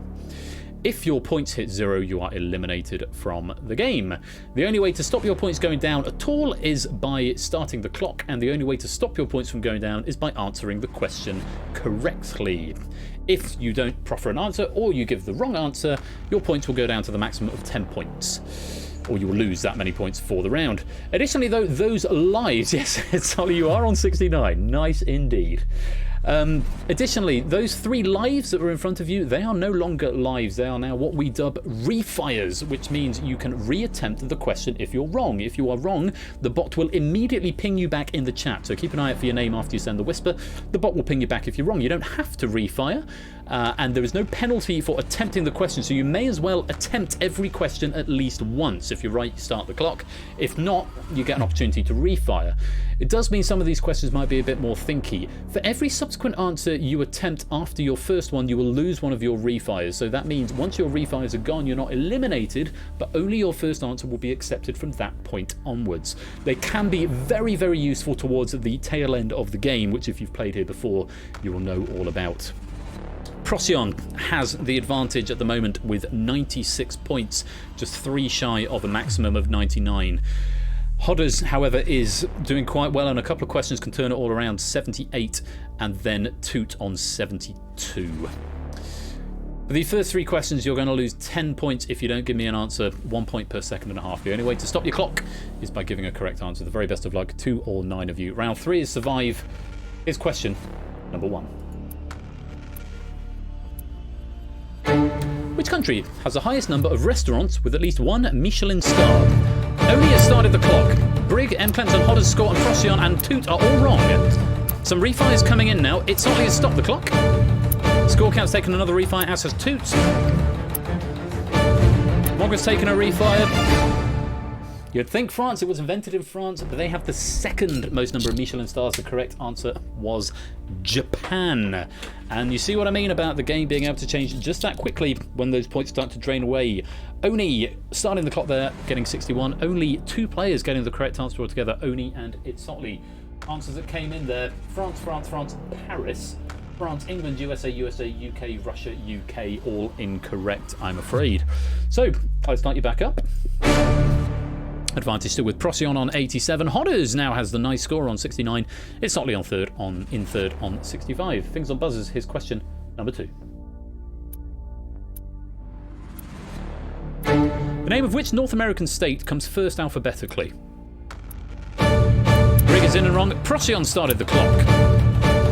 Mogra and Hodders have stopped their clocks. Oni has given a wrong answer. 2 to stop the clock. Score, M. Clemson, it's Otley. Brig, you've got refires. It's Otley is wrong, wasn't a refire. Worth a go. Players preserving those refires. It's Otley go for Canada. That's is Alabama. Alabama was the answer. Arkansas is second, I think. Alabama, Arkansas, and then the other one beginning with A, which I can't remember now. Canada, Alberta, and Canada, all incorrect. North American state. Yeah, I'm just thinking North American. Alaska, that's what I'm thinking of. Yes, Canada isn't a state, and certainly not. I'm thinking actually that's probably on me. I should have caught that should have been United USA state rather than North American, because of course North America is a continent. But even if we're going to count Canadian states, Alberta does not come before Alabama, which is an American state. So well done if you stop the clock. Let's light you back up. Procyon still has advantage, of course, with starting the clock there now on 87. Hodders is in second on 67. Third place now goes to Toot on 59. This is the last point where the drain rate is 1 point per second and a half. Fingers on buzzers. Take a look at question 3. In the Shakespeare play The Merchant of Venice, from whom does Shylock demand a pound of flesh? Toot's wrong. Procyon started the clock. Score has stopped the clock. Mogra's wrong. Mogra stopped the clock. Toot stopped the clock. Potters has stopped the clock. It's Antonio. Antonio was the answer. Jessica. Mogra going for Anthony first. Not quite the right answer. Antonio is what we wanted. Worth saying, actually, if nobody starts the clock on the question, then you all lose the maximum. Procyon pressing their advantage there and starting the clock on 87 points. Let's light you back up. So Procyon still in the lead with 87. Hodders 59. Now cut that out, 52. Brig and M. Clemson are starting to drift towards that danger territory, 32-31. The drain rate increases from 1 point per 1.5 seconds to 1 point per second, up to a maximum of 15. If nobody starts the clock, then you will lose the default 15 points automatically. Score, M. Clemson have still got 2 refires. Now cut that out, Mogra have still got 1. Everyone else has still got all 3. Fingers on buzzers, gang. Here comes question number 4. What is the only English anagram of the word impressive?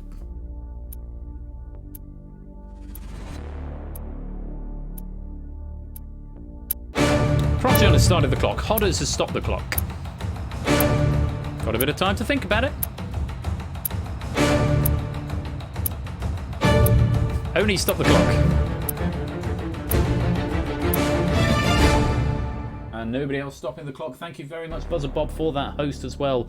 Almost got confused by the noise because it's an escape artist noise, as the host sound. Permissive. Permissive was the answer we were after there. Lots of players losing lots and lots of points there. Let's light you back up. Brig and M. Clemson are not quite poised to go out if they don't get this question, but they're not far off, 17 and 16 respectively. Procyon still in the lead with 87. Hodders still in second with 58. Toot still in third with 37. We're almost at the halfway point. Here's question number 5.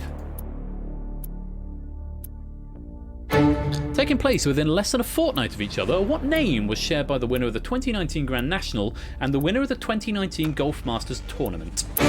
Oni has started the clock. Brig is wrong. Procyon is wrong. It's Otley has stopped the clock. Procyon is wrong again. Mogra and M. Clemson are wrong. Procyon has stopped the clock. Hodders and Scorecount have now stopped the clock.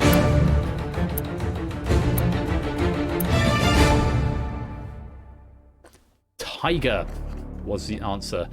Brig, I'm disinclined to accept Tiger Woods. Likewise, Mogra, I'm disinclined to accept Tiger Roll because they didn't share the name. Tiger Woods was the golfer, Tiger Roll was the horse, but the name they shared was Tiger. And that is how the question was phrased. What name was shared? The only name that was shared was Tiger, not Tiger Woods, not Tiger Roll. So, yes, answer coming in. Brig going Tiger Woods, Procyon going Woods, Procyon then going Tiger Woods, Mogra then going Tiger Roll, and M. Clemson going Ernie Els. But question specifically, what name was shared? And the shared name was Tiger, which I think is a fair ruling. Brig and M. Clemson now on 2 and 1 points respectively, which means you've pretty much got to start the clock on the next question if you want to survive. Let's light you back up. I'll find the button. So, Procyon still in the lead, but they've only got one refire left, which means if they use that refire up, only their first answer will be accepted from this point onwards. Hodder's still in second with 49, and with all 3 refires, which could be useful in the end game if they get there. Oni now taking third place with 31. In danger territory here, Brig, M. Clemson, and score count. If they fail to give the correct answer for this, they will lose the maximum drain and be eliminated from the game. Question number 6 is the last one, where it's 1 point a second. Good luck. Take a look at the question. Because the Jewish faith defines a life as 70 years long, some Jews celebrate a second bar mitzvah. At what age? Brig and M. Clemson are in and wrong. Can refire. It's Sotley has started the clock. Procyon very hot on his tails. Oni has stopped the clock as well. M. Clemson and Brig are out of points. Now Cut That Out has attempted an answer and is wrong. Score count is out of refires. The answer was 83. They celebrated bar mitzvah at 13, and according to Jewish tradition, a Jewish life is 70 years long. So if they get to 83, they celebrate a second bar mitzvah. So answers that came in there, quite a lot of them: 28, 35, 30, 30, 88, 35, 63, 57, 80, 90. All incorrect. The answer I needed was 83, which means with it's Sotley starting the clock there. We have lost a couple of players, Brig and M. Clemson and score count. I'm afraid the time has come. You have run out of points. It's the end of the road, and it's lights out.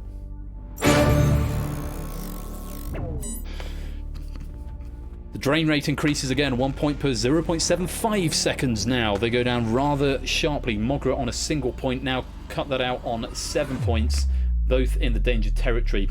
If they do not get a correct answer, Mogra in particular has got to be thinking about being the first to answer, especially with no refires and only 1 point. Procyon is still way out in front on 79. Hodders has got 34. Oni has got 30. Best of luck. Fingers on buzzers. Here is question number 7. will.i.am's 2012 song A Reach for the Stars became the first song ever to be broadcast from which celestial object? Mogra has started the clock. Oni is quick behind, as is Procyon and Toot. It's Sotley is in a couple of times and wrong. And Sotley has stopped the clock. Just looking at Hodders now. Still got 2 refires. Not going to use them. Going for Moon. Answers that came in there: ISS MQ4W from Toot. That looks like it may have been a typo. And then Moon from It's Sotley, and then Moon from Hodders. The answer was Mars. This was the one question I actually asked Samster if he wouldn't mind flipping over. Originally it was something to do with what's the second brightest object in the night sky, which was the International Space Station, but there was some contention. We couldn't fully verify the veracity of that question, so we Samster very kindly agreed to change it. And as he pointed out to me, What's Wrong with Life on Mars by David Bowie is what I want to know. But it does mean we don't have anyone being eliminated there, with Mogra starting the clock, preserving that 1 point, and Toot getting an answer in before they ran out of points. Everyone is still very much alive. Let's light you back up. Is there life on a Mars? Yeah. Top B flat. That's a really difficult song to sing. I did it as one of my music for lockdown recordings. Procyon, still with the advantage, 77, but only 1 refire. Oni has still got all 3 refires, currently in second place on 29. It's Sotley in third on 16. Question number 8, drain rate still 1 point per 0.75 seconds. Good luck. Take a look at question number 8. Here it is. After 0 and 1, what is the next number that is both a square number and a triangle number? Toot's in and wrong. Mogra's in and wrong. Procyon has started the clock. Oni is in shortly after. Toot and Mogra are out of time. Hodders is in and wrong. It's Sotley hasn't had a go yet. It's Sotley has had a go now. And another refire. Hodders is out of time. It's Sotley's out of time. Brutal question. 36 was the answer. Yes, it is the square of 6, and the triangle numbers don't have a regular pattern. I'm not going to comment on the fact that It's Sotley is a maths teacher. and missed this one. I went out on this question, but good story for the kids after half term, possibly, Liam.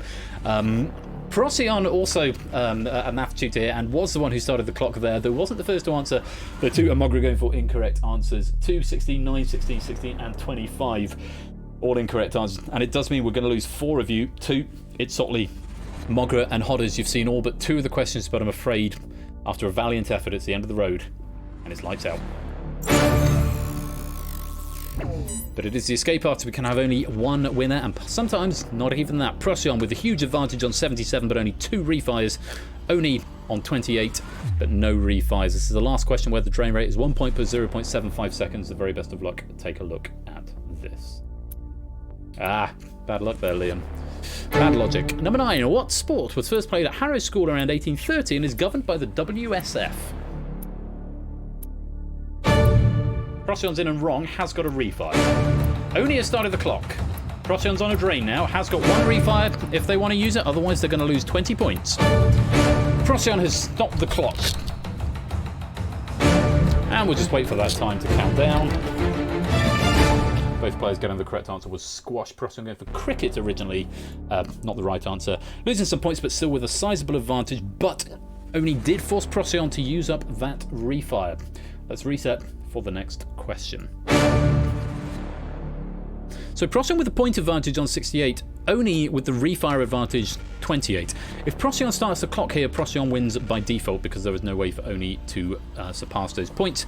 But on this question, the drain rate is infinity, and the drain rate is 1 point per half a second, and the maximum is infinity, which basically means you've got to get this question right, and it's a bit of a thinker. It's quite a long question, but you've got the time to look at the 15 seconds. If nobody answers after 15 seconds, the clocks will both start at that drain rate, only with the refires, Procyon without the refires.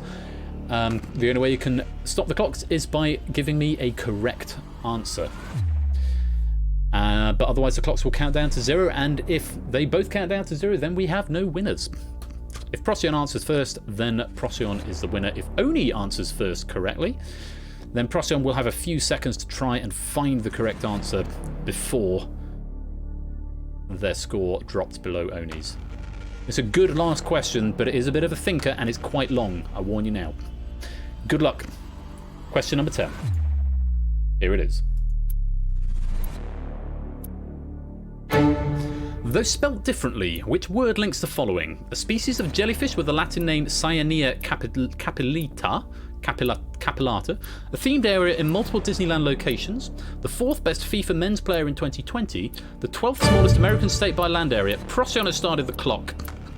Only your clock is on, it's academic at this point, but you can escape the game, if not be the escape artist, if you can give us a correct answer. Which you have not. The answer we were after was Maine.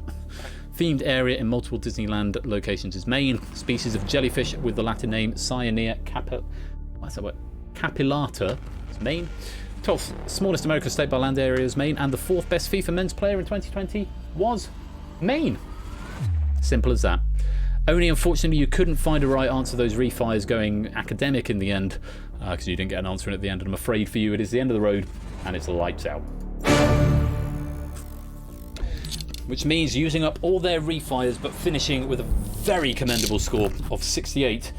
The escape artist this week is Procyon.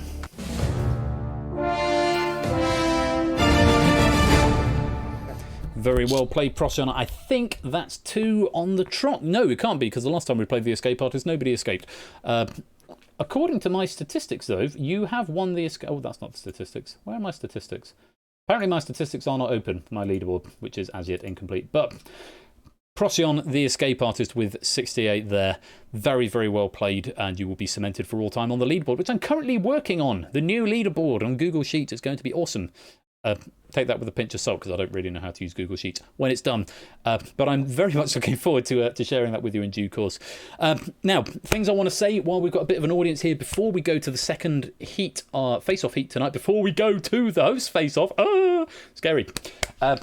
things I want to mention. Tuesday, we're going to be playing Countdown and Deciphered. This is part of my new strategy to occasionally switch up what's going to be happening on the night. So switching around classics and originals. So we're going to be playing a bit of an original game on Tuesday with some Deciphered. We're going to have a handful of Deciphered question packs. So if you want to come along for that, do please come along on Tuesday on this channel right here, along with Countdown. I do need a Dictionary Corner delegate, actually. If anybody would like to jump into Dictionary Corner, it'd be lovely to have you. Do hit me up in the Discord, which of course you can all go and join right there. In the interim, Matt is playing Take It or Leave It on Monday. Tipster has got the... is it Matt now? Is it Matt or Matt the Ref? It's Matt. On Monday, Tipster has got the Pinnacle Larder, which is Pinnacle, tomorrow evening at 7. Ash is here on Wednesday with... I knew the Turnabout, I think. Ash is going to be playing Turnabout on his channel on Wednesday. Do pop along for that. Quizzy Dan, has he got a quiz this week? Oh, thank you too very much. Days of Inspiration for the follow right there. Welcome to the fam. Lovely to have you here. This Thursday is going to be, I need to update this. It is a Quizzy Bingo. There is a Quizzy Bingo with Quizzy Dan this Thursday on Quizzy Dan's channel, along with his Witness Wednesday. If you fancied, I know, combat between Ash and Quizzy Dan on Wednesday, Witness Wednesday or Turnabout with Ash. But we have got a Quizzy Bingo with Quizzy Dan this week at 8 p.m. This Friday, though, definitely not one to miss. Ash is piloting a brand new game show called Relativity. It's an original AT_bash game show that's next Friday on Ash's channel. Do go along for that. I'm very excited to see what actually is in store myself as well. New game, original IPs, always good. So do go support Ash with that next Friday. Next Saturday, as it is sort of the last one on this whole hashtag push for partner thing, it's the last one where I get a chance to use the metrics from the charity stream. And I'm really grateful to everyone who has been helping in this push for partner drive. The view count at the moment is really very high, and I'm very, very grateful, especially if you're sort of here but not here, watching in the background. Just having it open really helps in this push. There's a chance it might happen, but to maximise that chance, next Saturday, I'm going to be doing an extra long bumper stream, and there are going to be prize giveaways as well. I'm going to be giving away some merch from the new Persephone Chair merch store. We're going to be playing Danger Zone 2 next Saturday. Mogra's question pack has been earmarked, but it's been flagged by a proof as maybe being a shade difficult, which I appreciate. Mogra did actually point out to me, said this might be a bit difficult. So Mogra, at some point this week, either myself or one of the proofs is going to have a chat with you about where that can perhaps be diluted, let's say, a little bit. But Danger Zone next Saturday, definitely. One of either Red Herrings or Risky Business. I haven't yet decided which of those is going to be, but one of those two are regular face-off appointments. So we've got 2 face-off league matches next week, and I'm going to be piloting a brand new game next Saturday as well, which some of you might have caught after the poker on Thursday night. It's called Cryptex, and I'm going to be piloting that. It's like outright in that I press a button and it goes, and I don't have to do anything about it. So lots to look forward to next Saturday. There will be prizes attached to certainly most of those games. I can't say all, but I'll look at the prizes. But merch and stuff up for grabs, possibly Steam vouchers. So please do spread the word. I'm going to be doing a big drive on the Twitters, where you can also go and follow me if you're interested in that sort of thing. Next Saturday, really, really big push. Prizes being given out. Brand new game. Something light, something a bit more serious with questions from Mogra, subject to revisions, and the regular scheduled face-off games as well. So a huge amount going on next Saturday. Please, please, please, please, please do come and join me next Saturday, because that will be the moment that effectively we'll find out if this push to partner has happened. Like I say, if the push to partner doesn't happen, it's not the end of the world. All it means is that you get more transcoding options. It unlocks more emoji slots, and there's quite a few emojis that I would like to put in. We get up to 25 rather than just 5 if we get to partner status. So please do come and support that if you can. It's only live views that count rather than watching on the VOD. So in terms of how close we are now, just to give you the insights at the moment, I haven't got the stats from today. Stream on 12 different days isn't too much of a problem. It might mean I have to slot something else in somewhere else. The stream for 25 hours is fine. The average viewers is the thing that it's going to be based on. 69.83 out of 75, but that's an average over the last 30 days, which is why I keep harking back to this charity stream, because that was over in the... One day was 100 and something and one was 90. So it's less than... It's just over 5 away from that average. Yes, nice 0.83 out of 75. So it's very, very close, but it will mean the next few streams do need a reasonable audience live to push the metrics the other way. There is one that is a 32 from before, and that's going to be the big telling point. There's a 32 from a Tuesday last month. 69.83 out of 75 is the average for the last 30 days. So that's the big push. And so next Saturday, I'm doing a big stream, a longer stream, which will probably tip over into the Sunday. There's going to be prizes. There's going to be at least 4 games. Red Herrings or Risky Business, not sure yet. Danger Zone 2 and my new game Cryptex, as well as Face Off. All that to look forward to. So please do spread the word. I'll be doing a bit of a campaign on Twitter this week, so please do come along for that. It would be amazing to have you. And it'd be amazing to get to partner status as well. But like I say, if it doesn't happen, the views such as they've been over the last few weeks look like they are starting to tip in that general direction. So I fear it will probably happen at some point if audience keeps up the way it is going, and I'm grateful to the audience and to everyone for coming back every week, but it looks like it will probably happen in the next 6 months or so anyway, providing the trend continues. But if we can get it in this next week or so, that'd be amazing. We've got a nice number of viewers at the moment, which is great. Right, I need to go grab another glass of wine, and then it is going to be time for Face Off Heat number 2 between, let me just check the announcements. Keshi was 1. I think Keshi, Ben's J, 8 Minky, and Procyon. Procyon, fresh off the back of victory here in the Escape Artist. That happened last time, though. Procyon was a victor going into their face-off game and went out first. Will that be the same thing happening here? We will find out in a minute. I'm going to do sound test with the players, get myself another glass of wine, and then we will have face-off number 2, and then the host face-off later on, which I'm hugely excited about. Stay tuned. Don't go away. Congratulations to Procyon. You are the Escape Artist.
So thank you, well done to Procyon. What I forgot to say there was thank you very much to Samster once again for that question pack. Really well balanced question pack, and very grateful to him for all his efforts. Danger Zone 2, like I say, next week is looking to be Mogra. And then if you would like to write some questions for the games that we play here, you can come and join the Persephone's Chair Discord server and then get the question writing role. It would be lovely to have more question writers moving forward. I'm going to play some jazz because I need to sound test with the incoming players. So sit tight, and Face Off Heat number 2 for this evening, certainly it's number 6 I think in total, will commence very shortly.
Welcome to Face Off Heat number 2.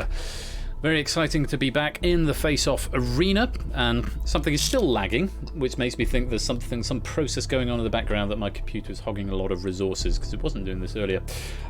Just before we go and meet our players, let's take a look at the leaderboard where we left it at the end of the last heat, because we have got Ape and Benzi and Procyon and who have I missed? Keshi. So look at Keshi. So Keshi, I'm so sorry. Coming into this heat. Ralph currently in the lead with 6 points, having played 2, but Ape only 2 points behind with the game in hand. Could be one to watch. Next competitor on the list there, Benzi and Keshi both on 1 and Procyon on 0. So could be a lot of change in this game, or it could be that we don't have much change at all before the next game.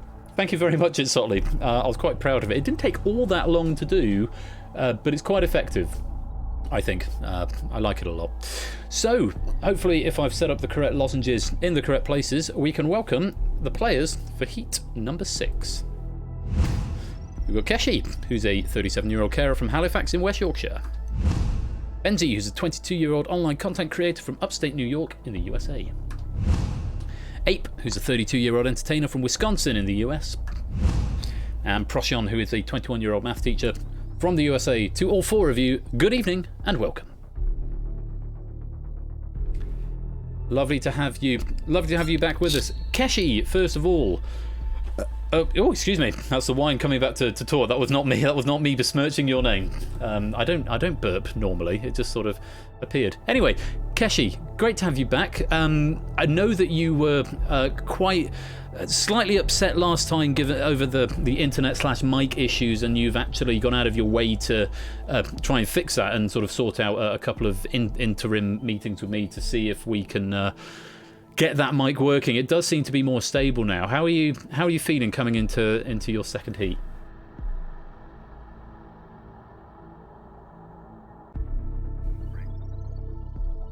We will keep our fingers crossed. Now, last time it may have been mic issues. It may have been you were outplayed. Not for me to say, but you got a single point. Are you looking to equal or better that tonight?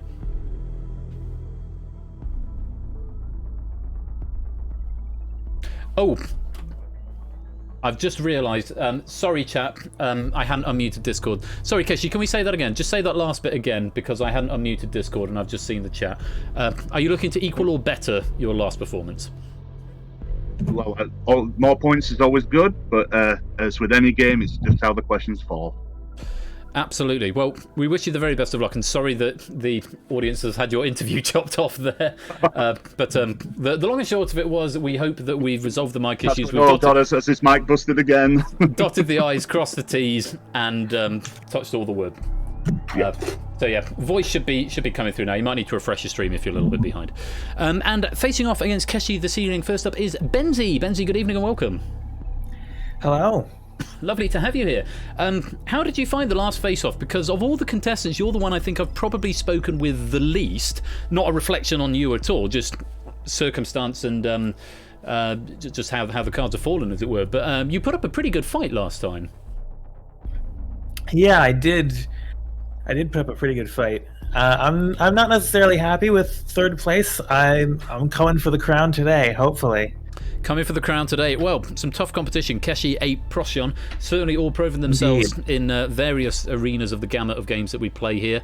Anyone you're particularly nervous or not nervous about?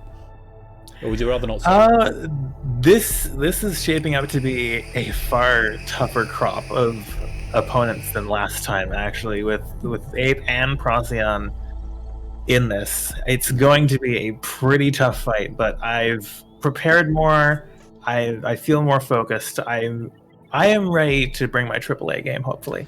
Well, we wish you the very best of luck. Benzi there singling out Ape and Procyon, but Keshi certainly not one to be sneezed at, or if even burped at, in my case there, having proven themselves in the past. But we will see what happens. And facing off against Keshi and Benzi is the sleepy Ape Minky. Ape, welcome to the stream. He's gone back to sleep. Ape? My Hey, internet is you're on, having mate. a moment. Yeah, I know. My internet is like going wild. I think my computer just had too much today. You are having it has to be said, you are having. And We've got 3 only connects running on 2 hours sleep and a face-off here. You've got another only connect later on. Yeah, a busy day for Mr. Abe.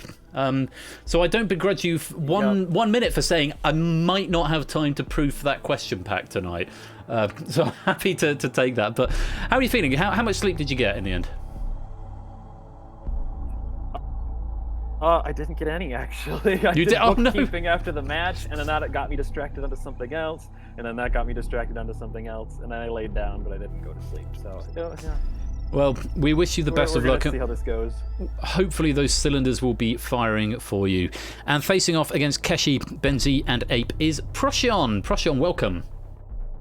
Hi there. Flush from victory in the Escape Artist, though IIRC, this was the situation you were in your last heat. I think you just won the mass multiplayer game and you came into face-off and questions didn't fall particularly handsomely for you. Yes, if I remember correctly, it was the Purge, and that was 2 of the people that I was against, I tried to eliminate them with my last elimination in the Purge, and I think I did so a little bit early, so... Aha. Well, you do seem to be firing on many cylinders tonight if your performance in the Escape Artist is anything to go on, but we'll see how you go on in the with the pressure of the arena and the clock. Worth pointing out here I've decided to make this new year for me to be a new me, where I do not come in last place in That's the face-off, as I believe you do need to update your graphic to say 22 years old as of yesterday. Oh yes, of course, you had a birthday. Many happy returns for that. I must update that. I remember Oni had a birthday.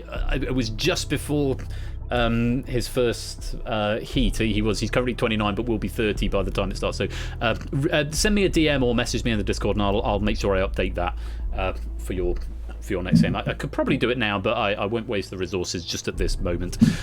Worth pointing out, though, again, Procyon did fall at the first hurdle in the last heat. Keshi and Benzi went out second in their last heat, and Ape actually won his last heat. So, going to be interesting to see how they play this evening. The very best of luck to all 4 of you. Let's go to the face-off arena.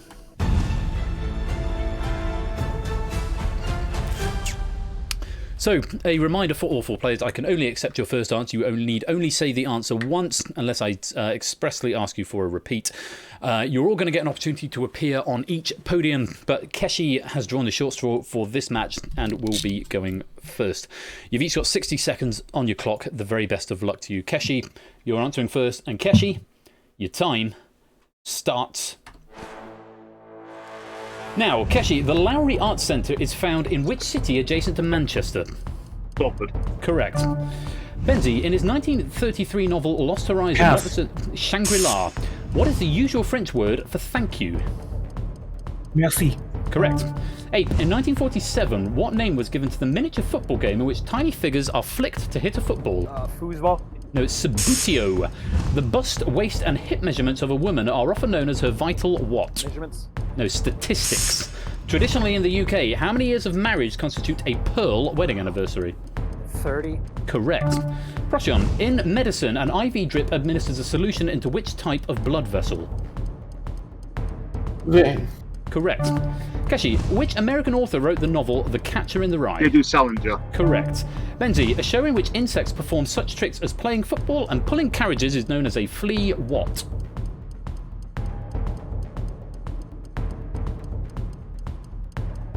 Circus? Correct. Circus? Ape, which best-selling author has also written romances under the pseudonym Jane Pass. Fraser? It's Rosamund Pilcher. What is the cube of 10? 1,000. Correct. Procyon, of which bodily fluid is type AB a classification? Correct. Keshi, the actress famous for wearing men's suits during the 1930s was Marlene who? Dietrich. Correct. Benzi, if you were in the UK and dialed the international code 0034, which European country? It's Spain. Complete the title of the 1992 film starring Bridget Fonda, Single Female? White. Correct. Ape, in the Lord of the Rings trilogy, which British actor played the character Boromir? Pass. Sean Bean. In evolution, the preservation of favourable variations was called by Charles Darwin natural what? Selection. Correct. Procyon, which British city was home to the historic concert venue, the Free Trade Hall?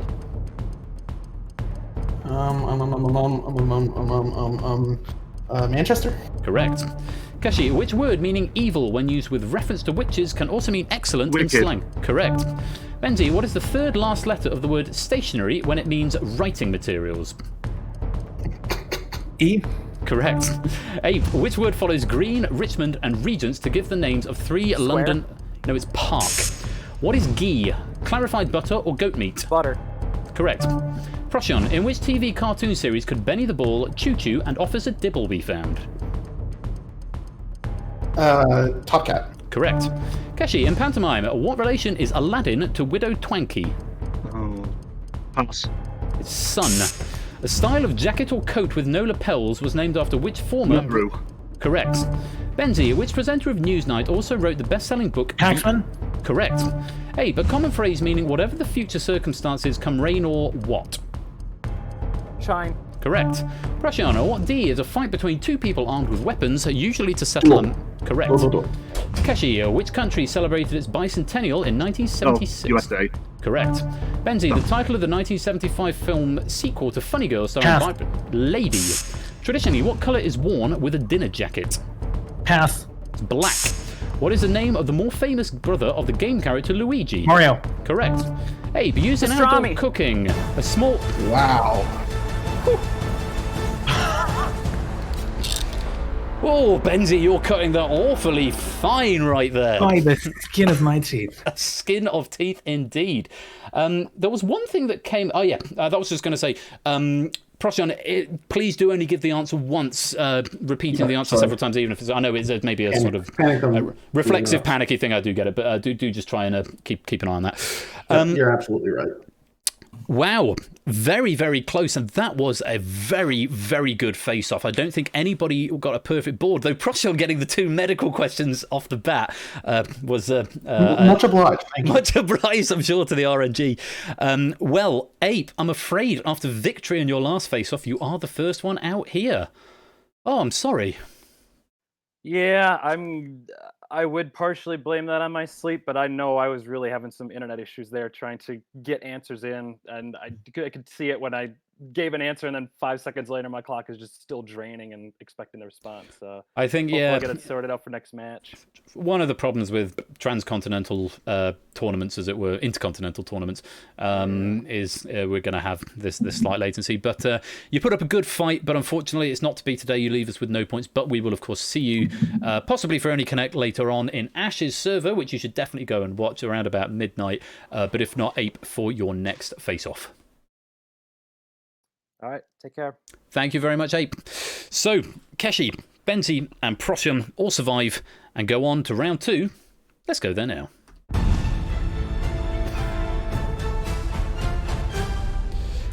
Oh, Benzi. You were... There was a lull in the middle there. I think you lost about 10 seconds on one question, on the flea circus question. Yeah. Did you have a dip, or were you just thinking? Trouble. Oh, okay. Because I did say it. I had to say it twice. I definitely got at least once. I didn't hear you say it a second time, but yeah, clinging on by skin of teeth there. What was the pastrami thing? Was that you saying pastrami at the end? No, I think that was Ape. Oh, that was Ape saying that. He was just going for an answer. Like David Bodycombe went for cheese, and the meme has been set. Well, you don't carry very much time forward. There are only about 3 seconds left, but you are through to round number 2, albeit in the first position. And Keshi... Strong performance there. Not a lot to call it between you and Procyon. Barely a second in it, but you did finish in second, 23 and a bit seconds. How are you feeling? Now that I actually did get some answers out, I'm happy to go to the emergency stop. I'm happy for that. Indeed so. Of course, so, seems like the mic problems have been sorted. It looks like they've been sorted for now, touch wood. Yep, keeping on touching that wood. Of course, the player with 4 points from the last heat going out, leaving Benzi and Keshi with a single point and Procyon with 0. You've all got at least 1 more point moving forward from here. So, as someone has just said in the chat, this could really, really shake up the leaderboard. Procyon, you coming into this round with the most amount of time left on your clock. Not a lot in it between you and Keshi, as I mentioned, but 24 seconds, fairly solid. RNG quite friendly to you there with those medical questions at the beginning. How are you feeling? Medical questions, very good. I'll take some math questions, please. Much appreciated. We'll see if we can get some math questions. We'll see what RNG will do for you. Well, you are all through to round 2, so very well done. You've been reordered according to the time you had left on your clocks at the end of the previous round, and you've all got 90 seconds in which to answer questions. I'm going to have a swig of wine because I've been talking quite a lot tonight, and I'm potentially going to be talking non-stop for the next 5 minutes. So, Benzie, you are going to be starting off round 2. The very best of luck to all 3 of you. And Benzie, your time starts now. Benzie, in which US city is the Lincoln Center for the Performing Arts? New York City? Correct. Keshi, Ready Steady Cook chef Phil Vickery is married to which TV presenter?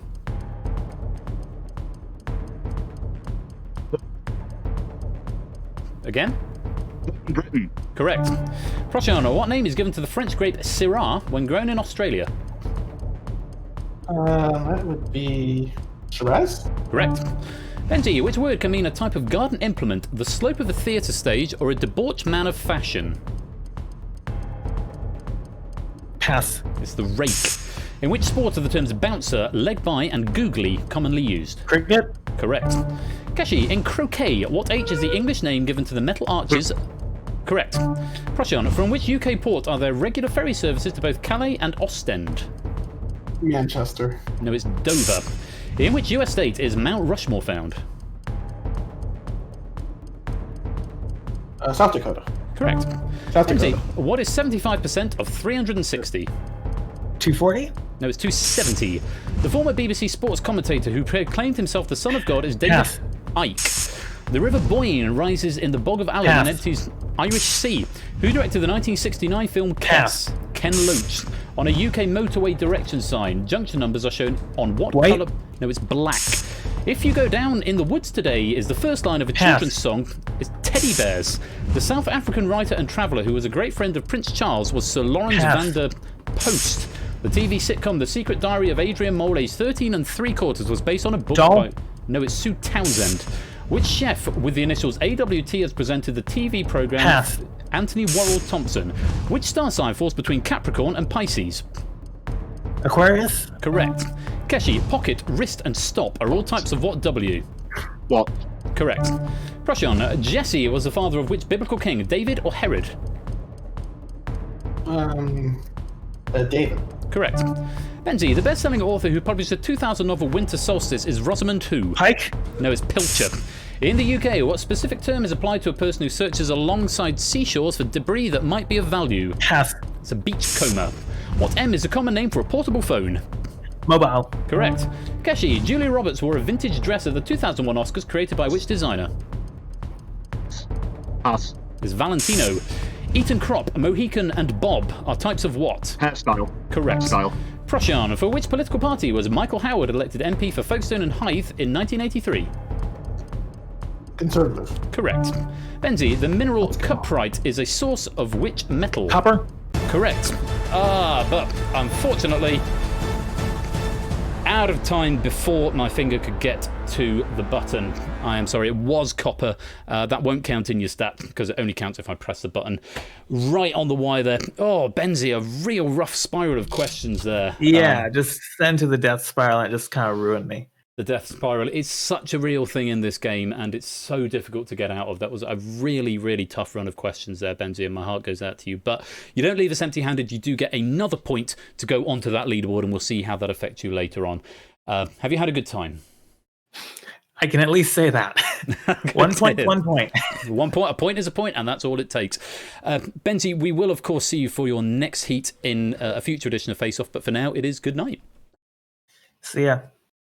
Which means Keshi and Procion, once again, not a lot to call between the two of them. Keshi ahead this time rather than Procion by 6 seconds, going through to the final round, guaranteeing themselves at least 2 points each. Let's go to round 3.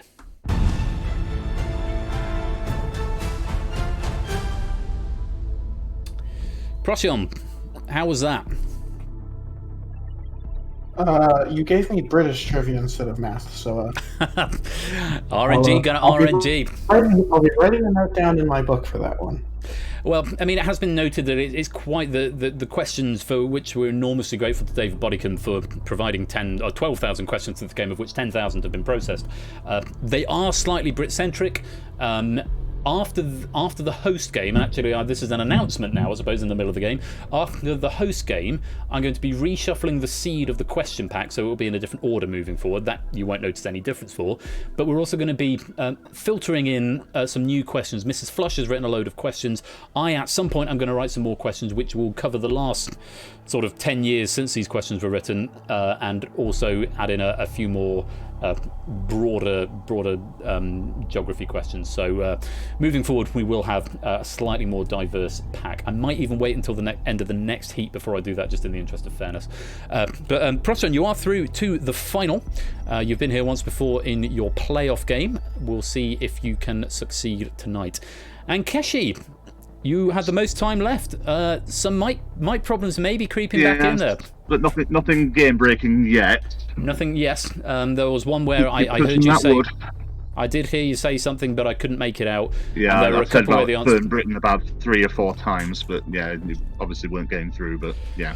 So we managed to get through in the end. Well, I think you've got at least a week or two before your next game, so it might be it might be it's a mic problem, and if it is, then that's a relatively cheap fix to do here. But you are for now in the advantage, despite starting in on the blue podium in first.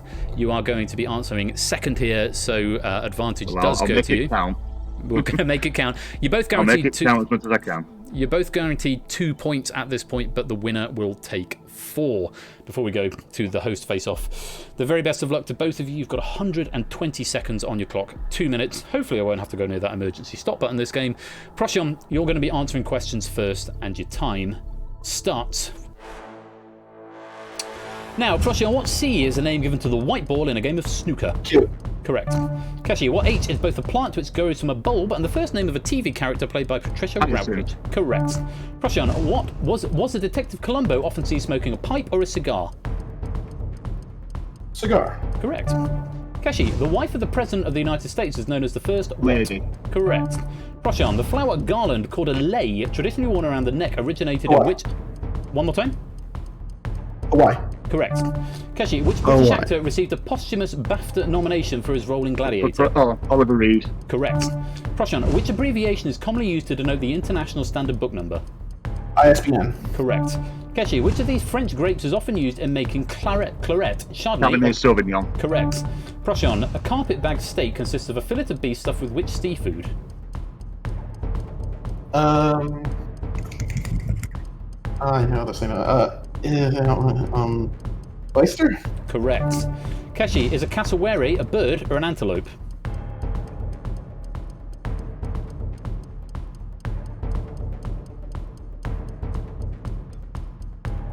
The bird. Correct. It's a bird. I've got you. Which item of wet weather protection consists of a dome-like fabric canopy supported... correct. Keshi, in tennis, what kind of stance does Tim Hemman have? Right-handed or left-handed? Right-handed. Correct. Procyon, how many times does the letter A occur in the word abracadabra? 5. Correct. Keshi, in the 2001 Wimbledon Championships, which Australian player was the losing men's single finalist? It's Pat Rafter. Antiques dealer David Dickinson presented the BBC programme Bargain What? Correct. Procyon, which celebrated chef opened a restaurant in Claridge's Hotel in London in 2000? It's Gordon Ramsay. On which part of the body would you wear a scrunchie? Wrist. No, it's in the hair. The German language is known by what word in Germany? Deutsch. Correct. Keshi, in which county is Alnwick Castle situated? Scotland. No, it's Northumberland. The Indian actress and writer Madhu Jaffrey is also well known as what? Correct. Procyon, which name of a biblical people hostile to the Israelites is now a term for someone with no interest in culture? Canaanite. No, it's a Philistine. In informal English, something that has many features or gimmicks could be described as all singing, all what? Dancing. Correct. Keshi, Sir Walter Raleigh and Sir Francis Drake received their knighthoods from which English monarch? Queen Victoria. No, it's Elizabeth I. Which North London football club won the FA Cup in 1981 and 1982? West Ham. No, it's Tottenham Hotspur. Musical notation is written on a staff of 5 parallel lines running in which direction? Horizontally? Horizontally. Correct. Prussiano, which handheld electrical device might have variable heat and speed settings and a diffuser attachment? Blow dryer. Correct. Keshi, in boxing, what is the lighter class, welterweight or featherweight? Featherweight. Correct. Prussian, in the law courts of which country of the UK might the jury return a verdict of not proven? Scotland. Correct. Keshi, who was the English sea captain who was said to have played bowls as the Spanish Armada? Correct. Prussian, the book Playing a Day by Burt Whedon gives advice on playing which instrument? Piano.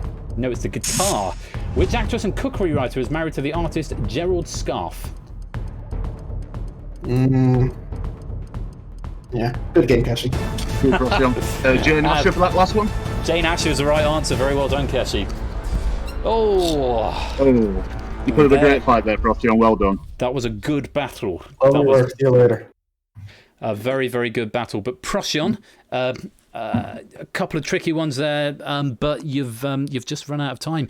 I know you do like to think about your questions. The pressure is maybe you'd like to have a little bit of time, and I think some of your time there where you did get to the right answer, but it took you a little while to get there, may have given Keshi the edge there. But you gave us a tremendous fight.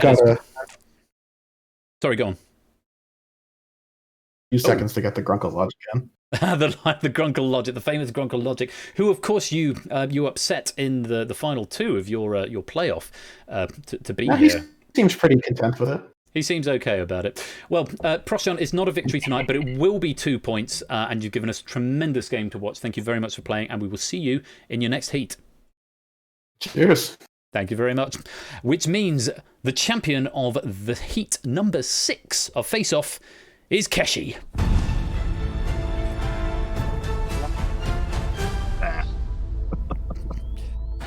What a game! Boy.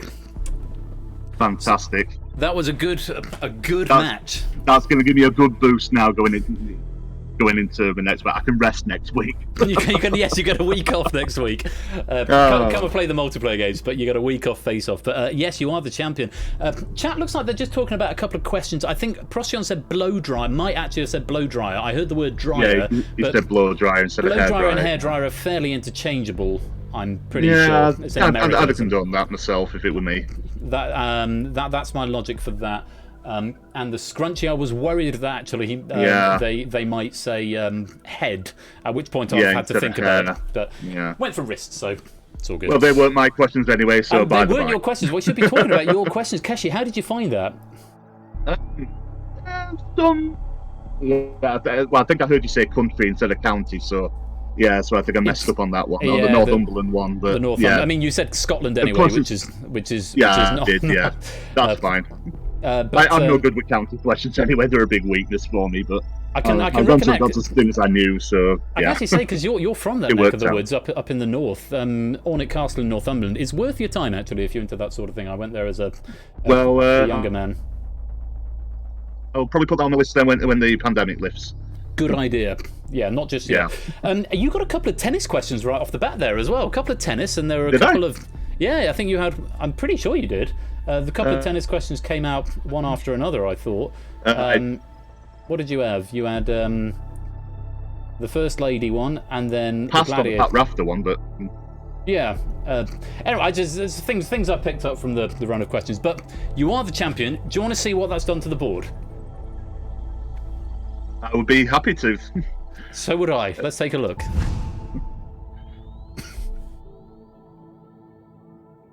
And there it is. Keshi moves into second place. I thought I'd at least be in the yellow zone, not the green zone, but hey, it won't last. There's plenty more games to go yet. 3 more heats, and for some people there are 4 more heats. Ralph retaining that top spot with 6 points. Keshi in second with 5 points, but the time advantage just giving him the edge over Inca, who of course went out first in his heat earlier tonight. 5 points. Keshi having that advantage. Procyon does move up to the tail end of the semi-finals qualifier bracket. having played 2 games now with 2 points, pushing Benzie out of it, and Kira as well. But of course, we've still got Alex, Ash, Clive, and Liam all below with a game in hand, and Alex in particular with a point on the board already. Other players to watch out for: Toot, Brig, Sapster, and Topper, who are all already in the yellow with a game in hand. Toot in particular, who won his last face-off, and likewise Brig. Toot and Brig, who won their last face-offs, both with 4 points and a game to go, which will be next week. I'm not sure if they're playing each other, but I can look at the fixtures because I've got those open. Next week, we will be enjoying Ash versus Liam versus Toot versus Clive, and Brig versus Topper versus Samster versus Alex. Brig versus Toot has to wait for another time, but it will happen at some point. So those are the current scores on the leaderboard. Keshi, you are our champion tonight. You're currently in 2nd place, and you can take that and be proud of it. How are you feeling? It's going to give me a big confidence boost going into the next few matches. Fantastic. Well, of course, you get a week off next week. I haven't looked ahead of the fixtures I will beyond take that but gladly. have a nice week off. Come and play Cryptex and Risky Business or Red Herrings and Danger Zone. That'll be good. Yeah. Something light and fluffy. Light and fluffy sounds good. Well, for now, Keshi, thank you very much for playing. Congratulations again, and we'll see you in your next heat. Thank you very much, Ben. Take care, mate. Good night. Good night. So, Keshi leaves us in 2nd place only to Ralph. Ralph in the lead with 6 points at the moment. A win and a 2-pointer, a win and a runner-up for Ralph at the moment, giving him 6 points. But with 2 more matches to play next week, all of that could change. But before that, it's time for me to have a taste of my own medicine. I'm going to request 5 minutes from you so that I can get the setup with both the other 3 hosts, that's Tipster, Ash, and Bob, and of course with Scorecount, who's going to be hosting the whole thing. I'm going to be streaming it. The quality might dip slightly for this, because much like when Ash hosts Deal or No Deal, I'm going to be streaming Scorecount, streaming into my Discord and then streaming onto Twitch. So the quality might dip, but we're hoping the sound, since the sound is all coming from the same place, the sound should be all the same. So give us a few minutes. This is your reward for raising so much money for Samaritans a couple of weeks ago. It's the host face-off: Royal Flush versus Ash the Bash versus Buzzer Bob versus Tipster, hosted by Scorecount. It's going to be wild, folks. Sit tight, and we'll be back in just a few minutes' time.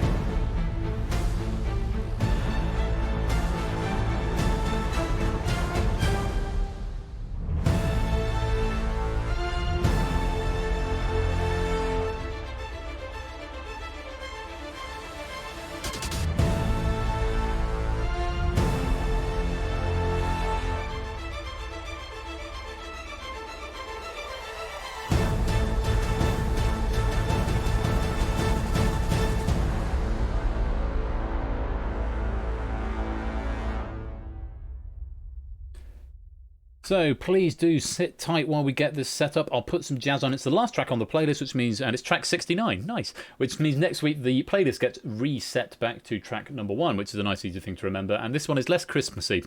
So enjoy, and I will be with you very shortly. Scorecount will be with you very shortly.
This is a test. Can you hear me, chat?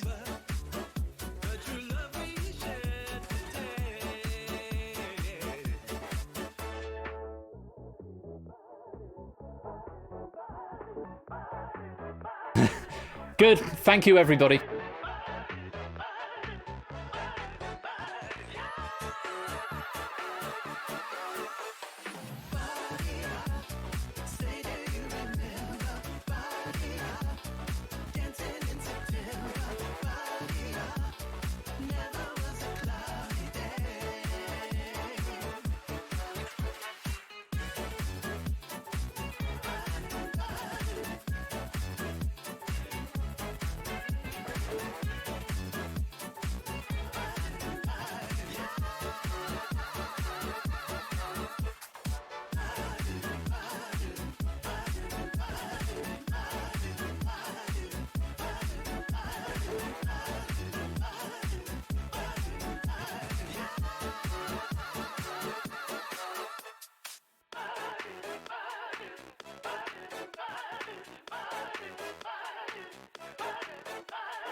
And after a slightly laggy opening credit sequence, welcome and good evening, everyone. This is the host face-off. I just said that. Tonight, the 4 top hosts in the quizzing Twitch community are going to play the the most stressful quiz on Twitch. Let's go with that. Those 4 players, in their order tonight, are Ash, 33 years old, a games programmer from the UK. Tipster, 5.5 years old, a pub landlord from the Antarctic Ocean. Bob, 33 years old, a software developer from North Carolina, USA. And Ben, 32 years old, a conductor, pianist, magician, programmer from West Sussex, UK. Good evening, everyone. Good evening. Good evening. Hello. That's the hard bit out of the way. Can I just say, the Antarctic Ocean is where all the easy girls go. Wow. What are you saying about me, Moyle? What are you saying? I'm not saying a word. And before I've even gotten to the interviews, the trash talk has started. I want to win, damn it. You want to win? Okay. Well, I hope you're all feeling as comfortable as I am. Judging by how you're sounding, yes. Yes. Okay, so player 1 tonight, and I will just point out to everyone that this player order was randomly selected by random.org. Ash, unfortunately that means that you are going first tonight. How are you feeling? Yay, first in, first out. There we go. We will see. Given that you are the one player, given that you've been playing in the tournament, are you expecting to do better or worse today in this special match? Well, judging how well I was answering the sort of questions along with chats of those 2 previous face-offs this evening, I should do better tonight. But again, just run of questions could get away, and I'll be out on round 1 again. Well, anyway, it says here, as you told us, that you once jumped on stage to play with bad manners, quote, because the brass section playing that night were far too drunk and couldn't play the music properly, quote. That is entirely accurate, yeah. So we were supporting them at a venue in Newcastle. We were called Live Injection. So and behind the scenes, we've been learning to play the Bad Manners live sets to do a tribute act called Fad Manners. I know, very inventive name. So we're already aware of how to play a lot of the stuff they do. They got on stage, and obviously they've been given some very strong alcoholic rider. And the two brass members, they were completely out of it. Well, tenor sax player was just about within faculties, but the baritone sax player was not there at all. Why am I not surprised it was the baritones and not the tubas? So me and Zoe, we sort of grabbed our instruments and stood by the side of the stage, playing some of the brass licks to the songs, and just sort of gesturing towards Buster Bloodbastard to see if he would invite us onto stage. And he said, "Yeah, come on, because it sounds like you're actually playing, and they're not." So we essentially got on stage to play with Bad Manners. The tenor sax player was like, "Yeah, I realise I'm a bit drunk at the moment. You can help me out here." Baritone sax player was not particularly happy. Was actively shoving us away from the microphones, but he was also just not playing. At which point, Buster was very angry with the baritone sax player. Like, just play the stuff, or get off the stage. He got off the stage by trying to do a stage dive. Oh, with a baritone sax in hand. It kind of worked. He didn't fall flat on his back, but yeah, he was. Yeah, he basically gave up on that gig, hopefully they continued on playing in that particular run, because they're all then back into a minivan to go to the next gig the next day. So yeah, that was my one time where I've actually played with Bad Manners. Nice, and here's hoping that you don't do a stage dive tonight. Let's hope not. Tipster, how are those 5.5-year-old nerves? All over my 5.5-year-old place. Place, yes. Okay. I am flailing, and tea has gone everywhere already. So it's about standard fare. You have the tea towels and all other equipment on hand, I assume? Yes, I do. I have the branded tea towel ready to go. Good. And rather than provide me with something fun to say, you've instead asked me to provide everyone with a PSA. So PSA, everyone, Tipster is not related to Mumble from Happy Feet or that one from Mary Poppins. Please stop asking. Yep. Have you been receiving a lot of inquiries recently, Tipster? I have. Surprisingly a lot, actually. Okay. So, yes, not in any way related to those two. Please stop asking if I'm related to any penguin you see on the telly. Thank you. Thank you. Hopefully, those nerves will calm in the next few minutes, but I wish you the best of luck regardless. Moving on to our third player this evening. Hello, Bob. Hello, how are you? I'm doing decently enough. Most stressful thing you've ever done, or how's this feeling right now? Where's the stress level at? Listen, I hate quizzes under time pressure. I like watching them. I hate playing them. So this is going to be fun. That's perfectly understandable. You have provided me with an interesting question to ask chat. Bob has made a viral video with 12 million views on Twitter, and he's met former NSYNC member Joey Fatone twice, and he wants to know which is more interesting. Whilst the chat is deciding on that, Bob, would you like to elaborate? I did not know we were going to poll the audience on this. You gave me a question to ask the audience. Of course, I'm going to go for that.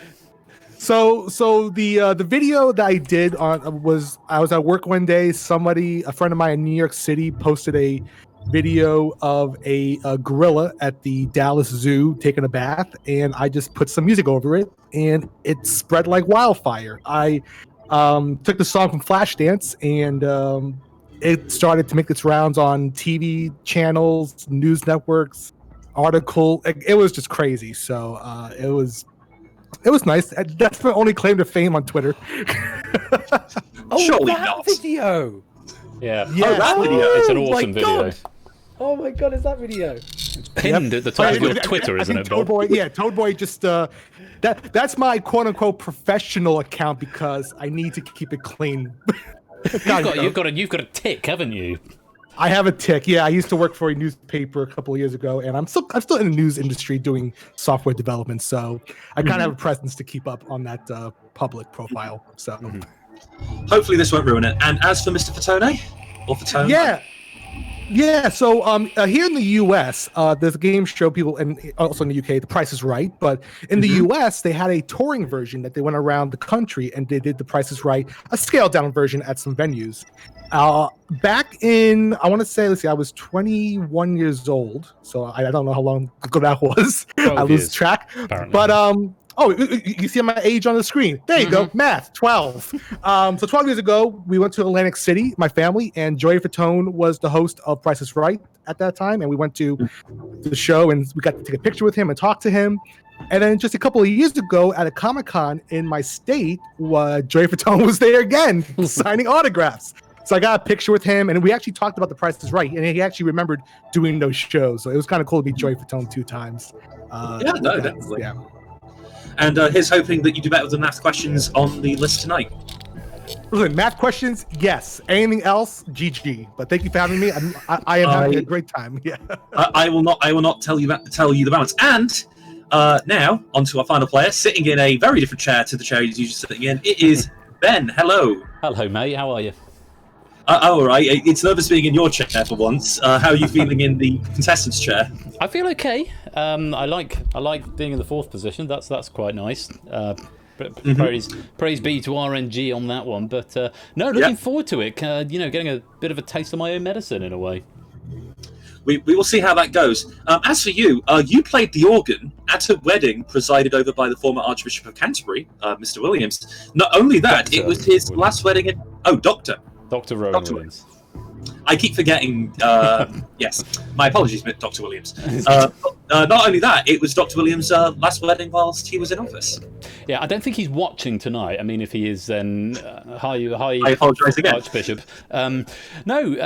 So this was when I was director of music at the parish before the one I'm in now, in Ifield, just outside Crawley in West Sussex, and the bride was the daughter of the former rector of that parish, so the sort of the head vicar of that parish from sort of 10 years or so back.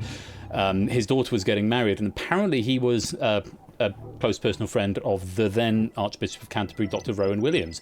And I didn't know what was happening, because when you get wedding lists for this sort of thing, you get, and you're working in a parish where there's four or five active priests or curates or whatever at any time. So I just got a name of the priest in question, but it happened to be that this priest was also friends with the former vicar, the former rector, and I found out about 3 days before the wedding that Dr. Rowan Williams, the Archbishop of Canterbury, is going to be presiding over this wedding.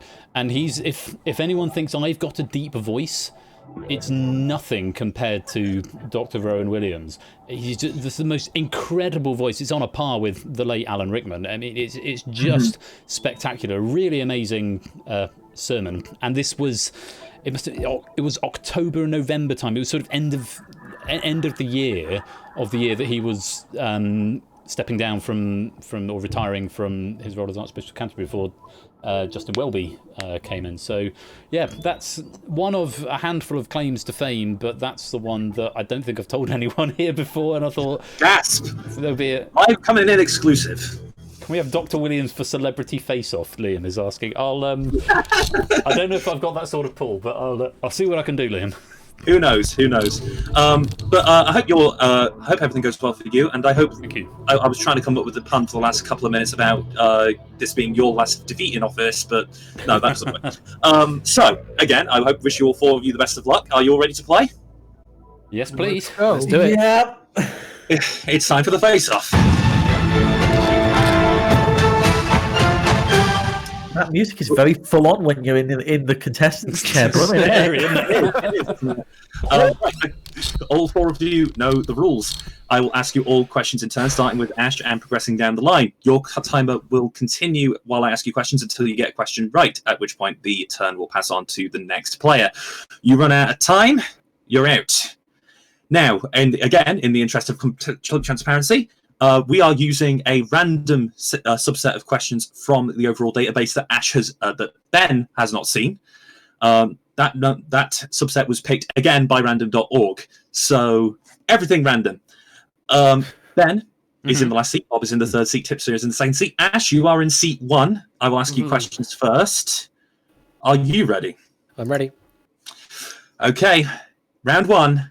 Ash, your time starts now. The 2001 UK #1 single, It Wasn't Me, featuring Rick Rock, was a hit for which pop star? Correct. Tipster. In which famous fortress did King James I imprison Sir Walter Raleigh for 13 years? Tower of London. Correct. Bob, the words ukulele, aloha, and hula originate from which language? Hawaiian. Correct. Ben, in the space agency and acronym NASA, the first A stands for what word? Aeronautical. Close enough, correct. Ash, the former deputy leader of the Labour Party, has written novels entitled The Latest Mark in Scott. Roy Hattersley. Which country council in the south of England includes the boroughs of Havant, Ghostmoor, and Rushmore? Newcastle. Hampshire. Who was the UK's only gold medal winner at the 2001 World Athletics Championships in Edmonton? Jonathan Edwards. Who directed the 1939 Western Stagecoach? Tom Ford. Correct. Tipster. In America, someone who is not telling the truth is often taunted with the expression, liar, liar, pants on what? Fire. Correct. Bob. The Midlands towns of Burton and Newark are on which river? Pass. The Trent. In a theatre, the place where tickets may be booked or purchased is known as the box what? Office. Correct. Ben. The first hearing of the cuckoo in the UK is said to herald the beginning of which season? Spring. Correct. Ash. Which word links a type of nail file and English comedian whose catchphrase was, ooh, you are awful, but I like you? Pass. Emery. Which American word for railway also means to force someone into a railroad? Correct. Tipster. What L is the cosmetic surgery performed on the skin of the face to counteract the effects of aging and wrinkles? Liposuction? Lift. In a car, the acronym SIPS stands for which protection system? Seatbelt. Side impact protection system. In DIY, when wiring a standard 3-pin British plug, what does the brown wire signify? Live. Correct. Bob, if a tennis match's score is advantage server, what is the minimum number of points the server needs to win the game? 40? 1. Which female US pop star claims she was stood up by Prince William after arranging a date with him via email? Pass. Britney Spears. Who is the more famous uncle of Robin the Frog? Pass. Kermit. Damn it! The traditional form of horse-drawn carriage known as a cab or cabriolet has how many wheels? 4. 2. What? P is the word used to describe the peremptory gain of any transaction. Payment. Profits. What? At a church wedding, what name is given to a man selected by the groom whose duty is to show the guests to their seats? Usher. Correct. Ben. What relation is filmmaker Francis Ford Coppola to actor Nicolas Cage? Grandfather. Uncle. Which famous animator produced the 1964 musical Mary Poppins? Walt Disney? Correct. Ash. What is 1/3 of 210? 70. Correct. Tipster. According to the highway code, what is the typical stopping distance of a car travelling at 70 miles per hour? 36 or 96 96. meters? Correct. Bob. In the 18th century, Robert Clive laid the foundations of the British Empire in which... Asia. No, damn it! No! Yes! God! Brother! Tie. I hate it! Unlucky Bob. In interest, Bob, what was your answer? Asia, apparently. That's not a country. That's fine. Would you like to try again, or is anyone else here now? China, maybe? I don't know. It's India. India is the correct answer. Thank you for following the Maniac Gamer, by the way. Sorry. Thank you very much for the follow. The can I Maniac just say, Gamer. I was annoyed. The Maniac Gamer has just followed. Thank you very much for following. Can I say, Bob, you getting that question about Burton? That's my hometown. Oh, well. I've known that one.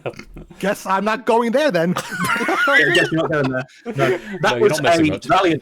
that was a valiant effort, and like from all of you, and my heart is racing. At least you can now sit down and relax, so to speak, Bob. But definitely a very strong game. It's just an unlucky run of questions there, I think. It is, and I know being American, sometimes there's a lot of British-centric questions, and I hope maybe I can use some logic behind it. But my strategy was just to pass that. Hopefully, something generic comes up. But it's part of the game. And listen, just being a part of this team and with you hosting Score, I always say this when I'm on these streams. It's a great community that I'm a part of, and I'm glad that we can be doing this together. So hopefully next time we can do another version of this, because I look forward to it. Thank you, Bob. Who knows? And thank you for all your efforts on the charity stream and for all your efforts on the day and helping to raise so much money. I really appreciate it. And thank you for agreeing to come and do this here tonight. Absolutely. Thank you so much. Round of applause for Bob, and goodbye.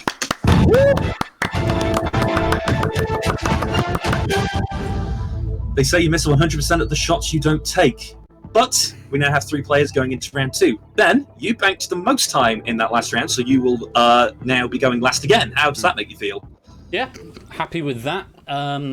Decent run of questions. Just one I didn't know, the Francis Ford Coppola one. I thought maybe uncle, maybe grandfather. I wasn't quite sure of the generational gap, but happy with how I did. Looking forward to more of the same. Yeah, no, definitely.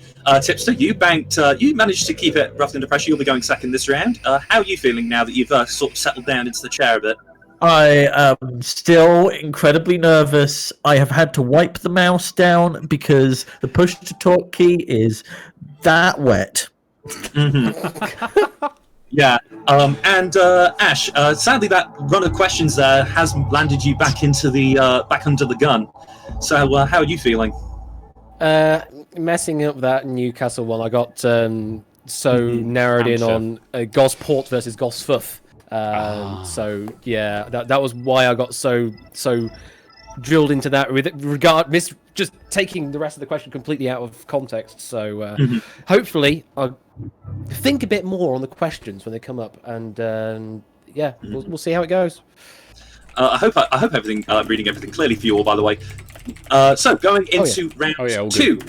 You're doing a brilliant job. Good. Your clocks have been refreshed and extended to 90 seconds. Other than that, exact same game with the exact same rules. I will, again, ask the questions in turn. Ash, you are under the gun. You are going first. Are you ready? I'm ready. Ash, your time starts now. What N is the name from French for a music composition suggestive of the reflective mood of the night? Correct. Tipster. The musical conductor Previn and the tennis player Agassi share which first name? Correct. Ben. The people known as Inuits were once commonly known by what Eskimos? name? Correct. Ash. Which cardinal point on the compass is 270 degrees clockwise? Correct. Tipster. Which motorway connects Preston and Carlisle? M6. In 1955, brothers Ross and Norris McWhirter compiled which best-selling book of... Correct. Ben. The wife of the living male sovereign has the title Queen what? Dowager or Consort? Consort. Correct. Ash. In which country is the city of Waterford famed for its production of crystal glass? England. Republic of Ireland. What A is a vegetable that comes in varieties called green, white, and purple? Aubergine? Asparagus. Hives is a condition affecting which organ of the human? Correct. Tipster. In the TV sitcom The British Empire, what relation was Gordon to Helen? Father. Husband. Which British comedian and actor played the part of Peter in the 1992 film Peter's Friends? Pratt. Stephen Fry. If a woman practices polyandry, it means she has more than one partner. Correct. Ben, which national radio station broadcasts Prayer for the Day and Sunday Worship? Radio 3. Radio 4. In which country did the animated Pokemon characters originate? Japan. Correct. Ash, what hue is the name for an adult female domestic cat? Queen? Correct. Tipster, what would you make out of gabardine? Clothes or porridge? Clothes. Correct. Ben, in the novel The Strange Case of Dr. Jekyll and Mr. Hyde, which of the two title personalities is the evil one? Correct. Ash, which precious stone is an alternative term for the geometrical shape, also known as diamond? A deposit or... Correct.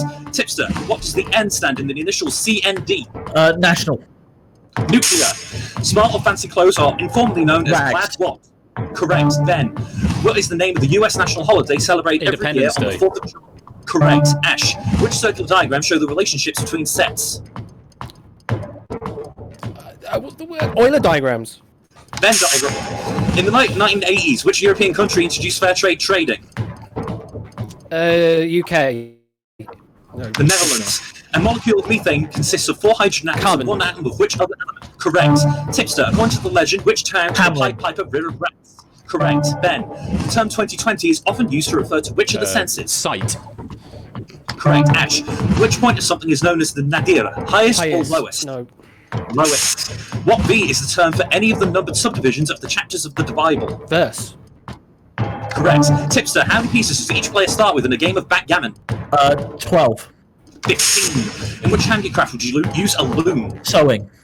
Weaving. Oh. First error of the night.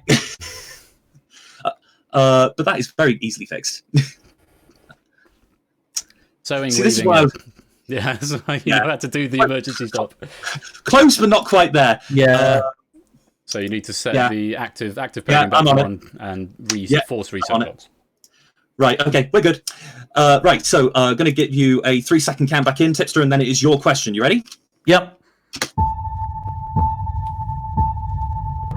On which South African island did Nelson Mandela spend 18 of his 27 years in prison?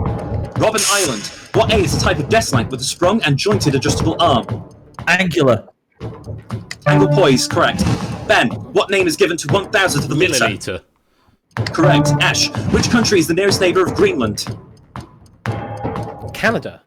Correct. Tipster, what B is an election that occurs when an MP dies or resigns during a parliament? By-election. Correct. And Ben, what novel by Compton Mackenzie is about a wreck of a ship laden with alcoholic spirits? Whiskey Galore. Samuel Ryder donated a cup for an international competition in which... Correct. Ash, since the ascension of Elizabeth II, if a barrister takes silk, which 2 letters are allowed after his name? Pass. QC. Half, clove, and timber hitches are all types of what? Wood joint? Not. Lara Croft is the protagonist of which series of games? Tomb Raider. Correct. Tipster. The poet Walter de la Mare was born in which country in the UK? England. In a classic British Monopoly game, what is the maximum number of houses you can buy on one property? Correct. Ben, in which country of the UK is the town of Mould? Northern Ireland? Wales. In which word can mean a device for moving water and a plimsoll worn at school for PE? Pump. Correct. Ash. Japan. You'll try. It was Argentina. It was okay, it's a country. I couldn't get literally further away. Which is right category, but yeah, no. So yeah, no. The question: Chile shares borders with Peru, Bolivia, and which other country? That's Argentina. Close call. Game. Jeez. Tipster down to within 1 or 2 questions, and Ben in the last third of his clock. How are you feeling, Ash? Yeah, I'm not too hard done by that. I really should have gone Venn diagrams, but it just the mind block is real when you're under pressure. When you're under pressure. Yeah, you just pressure of heat of the lights, as they say. But no, definitely a very strong showing from all 3 of you there, and hopefully that is the only emergency stop of the night. But no, commiserations, Ash. Hope that you get to have a bit of a relax now and watch these 2 battle it out for the host with the most title. There we go. We had to say it at least once. But I hope you had a good evening. I hope you continue to have a good evening. And round of applause for Ash, everyone. Thank you. See you next week.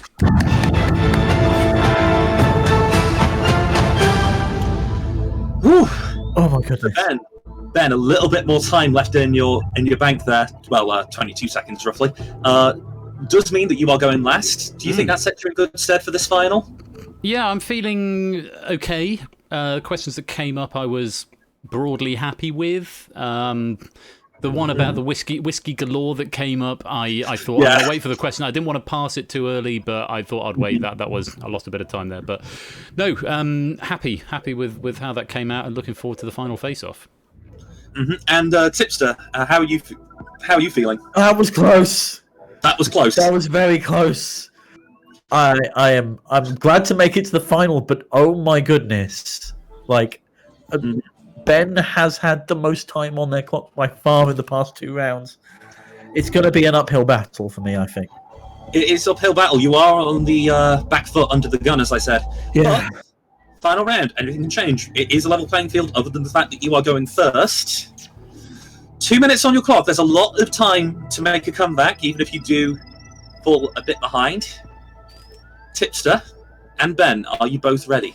Yes, sir. Yes. Final round of face-off, 2 minutes on the clock. Tipster, your time starts Now, in the financial world, the initials MBO stand for management what? Board office. Buyout. The novel White's Grasso Sea by Jean Rhys is a prequel to which novel by Charles Bronte? Jane Eyre. The wildebeest is a large antelope indigenous to which continent? Africa. Correct. Ben, the previous names of which political party have included the People Party and the Ecology Party? The Green Party? Correct. Tipster, in which sport there are 2 empires, one of whom stands at a square leg? Cricket. Yes. Ben, in 2005, former Chelsea chairman Ken Bates took over which... Correct. Tipster, the Macedonian hero and leader born in 356 BC. Correct. Ben, what is the 5th book of the New Testament which tells the spread of Christianity? Deuteronomy. Acts. In the NATO phonetic alphabet, which word is used to represent the letter B? Bravo. Correct. Tipster, what term for the innermost part of a tooth also describes the mashed flesh of a fruit or vegetable? Correct. Ben, name the actress who has starred in the films Boogie Nights, Mongolia, and The Shipping News. Uma Thurman. Incorrect. Julianne Moore. Which small brownish bird is a summer visitor to Britain has a name that literally means Nightingale. Correct. Tipster, the characters Mickey and Mallory Knox feature in which Natural Born Killers? What name is given to a slight raising of the shoulders to indicate... Shrug. Correct. Ben, what variety of apple is named after Maria Ann Smith, the 19th century Australian gardener? Granny Smith. What is the name of the weekly supplement to the Times newspaper, abbreviated as TLS? Times Literary Supplement. Correct. Tipster, which 4-letter district in London takes its name from an old hunting cry? Soho. Correct. Ben, the fife is a member of which family of woodwind instruments? Pipe. Flute. What African country is nearest to Europe? Oh, shit. Pass. Morocco. What 1970s disco group had hits with In the Navy? White. Correct. Tipster, in The Home, tungsten, halogen, and fluorescent are all examples of which... Correct. Ben, name the title of the radio program created by Roy Plumley in 1940. Correct. Tipster, something that happens sporadically or at irregular interviews is said to go in fits and what? Spurts. Start. What is the name of the Indian fig tree with the long rooting branches? Banyan or banana? Banyan. Correct. Ben, how many gold stars were there on the national flag of China? 5. Correct. Tipster, what name is shared by a fruit, the title character of a Mark Twain novel, and a blue cartoon dog? Blue's Clues. Huckleberry. In the screenwriter who co-wrote the comedy series Blackadder and also wrote The Vicar of Dibley is Richard who? God, I can bloody see his face. Pass. Curtis. In sailing, what J is the name of the small triangular sail in front? Correct. Ben, according to weather folklore, when is right sky shepherd's warning, at night or in the morning? Red sky at night, shepherd's night. No, it's morning. Shit. In medicine, optometrists are primarily concerned with which organ. Correct. Tipster. What musical term, meaning to support a soloist, especially on the piano, can also mean to travel with or escort? Accompany. Correct. Ben. John Nash, played by Russell Crowe in the film A Beautiful Mind, won a Nobel Prize for which subject? Mathematics. Economics. Which US state is often referred to as the Everglades state? New Mexico. Florida. The journey began at 8:55 a.m. and ended late the same morning at 9:45 a.m. How long did it take? Correct. Tipster, what is 1 + 3 + 5 + 7? 16. Correct. Ben, what comic actor played the headmaster of Chiselbury School in the 50s sitcom Wackle?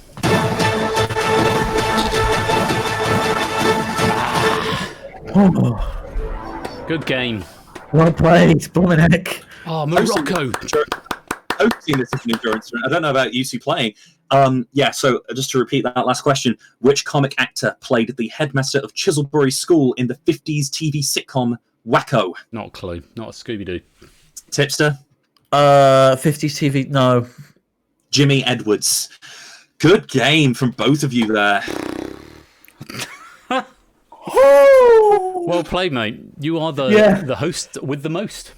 No, don't say that. Lower your expectations, damn it. We will get to that in just a moment. But Ben, commiserations. First in round 1, first in round 2, last in round 3. That's how it goes. How are you I'm feeling okay. I'm annoyed I lost so much time on the Morocco one because I knew the answer. I just couldn't put my finger on it. I lost so much time there. May have made a difference, may not have done. And then the Bible question as well. I pride myself on knowing the first 7 books of the Bible and didn't read the fact there was New Testament, which was such an obvious answer. And I just... There was a moment with Morocco, and then you were just spiraling on a few questions because there was also Red Sky at Night, which you don't on. I knew that Red Sky at night, Shepherd's Delight, Red Sky at morning, Shepherd's Warning. I know that, and I say it every time I see a red sky. But yeah, pressure of the game and the passing of the question, it just didn't click together. And so those are 3 questions I point at and say that was the pressure of the game, and that's how the game goes. And very many congratulations to Tipster. Morocco taking a good 10, 12 seconds. The other 2 taking 5. If you'd have caught those, it'd have been a lot closer.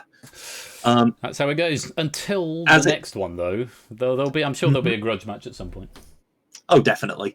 And I can also just say at this point that Tipster is going to be joining me in Dictionary Corner on Tuesday for Countdown. So okay. I'm sure we'll have some quality banter. We will do. Especially if Morocco comes up on the board. Let's be honest here. Look forward to that.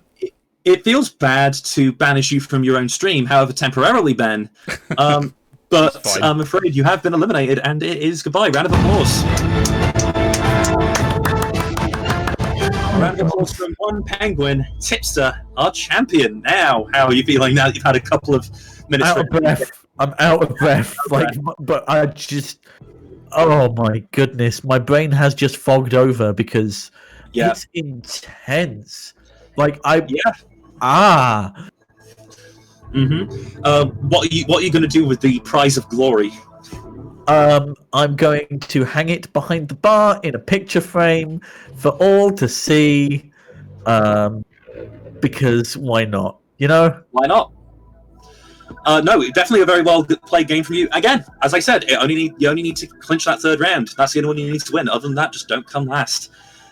Brilliant game from you, Tipster. Brilliant game from all our players tonight. Yeah, really close call for all of them tonight. I mean, I was hanging on by the skin of my teeth in round 1 with Ash, and round 2 with Bob was touch and go as well.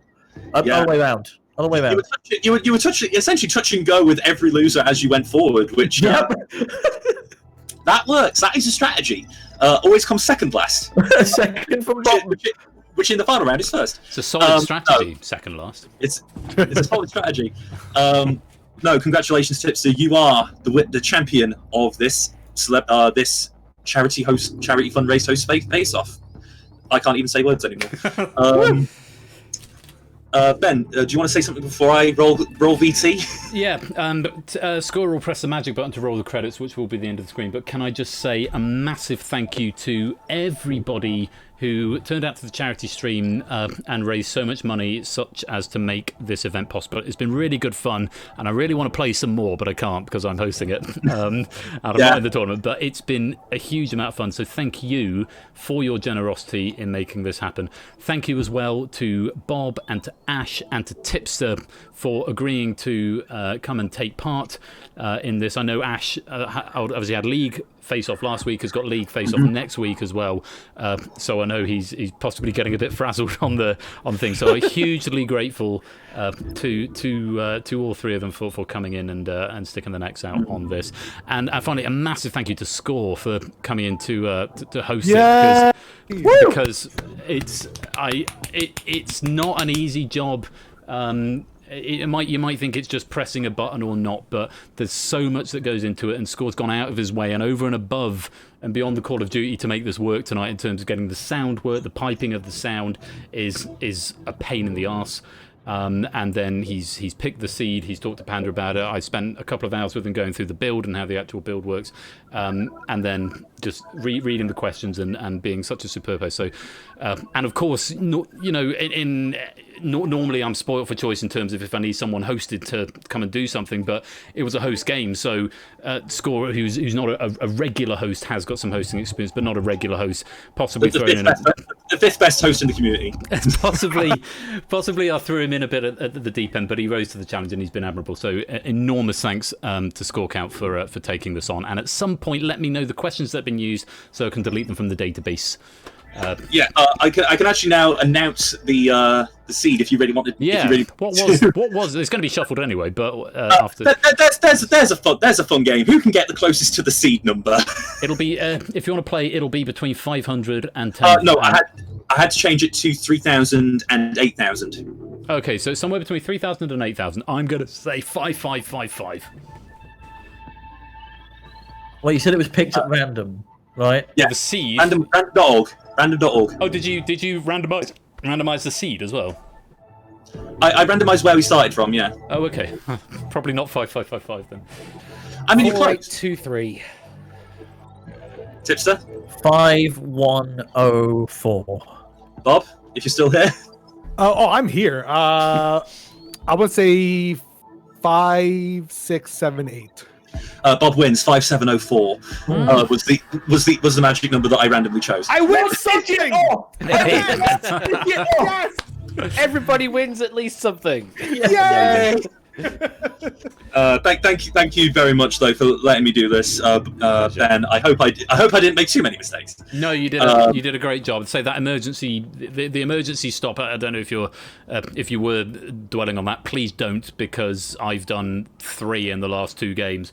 Or 3 in the last 3 games. So, and in a way, it's a moment of pride that I'm glad that it works. But very easy to hit the wrong button in the heat of the moment. So, no, you've done a sterling job. So, thank you very, very much for that score. Stuff coming up, Tipster. What's happening tomorrow? Tell us more. Tomorrow we are opening the doors at the Pinnacle Larder with myself, my friend Waddles, and Rafters serving behind the bar for 6 rounds of variety trivia starting at 7 p.m. GMT. That's 2 p.m. Eastern, 1 p.m. Central. Going on until about 9 o'clock at night. So come along, join us, grab a beverage, grab your friends and a beverage of choice. Well, it's hot, brown, both, or neither, and come along and play some trivia. Thank you very much. And on Monday, of course, Matt the Ref is giving you an option to take it or leave it over on his channel right there at 8.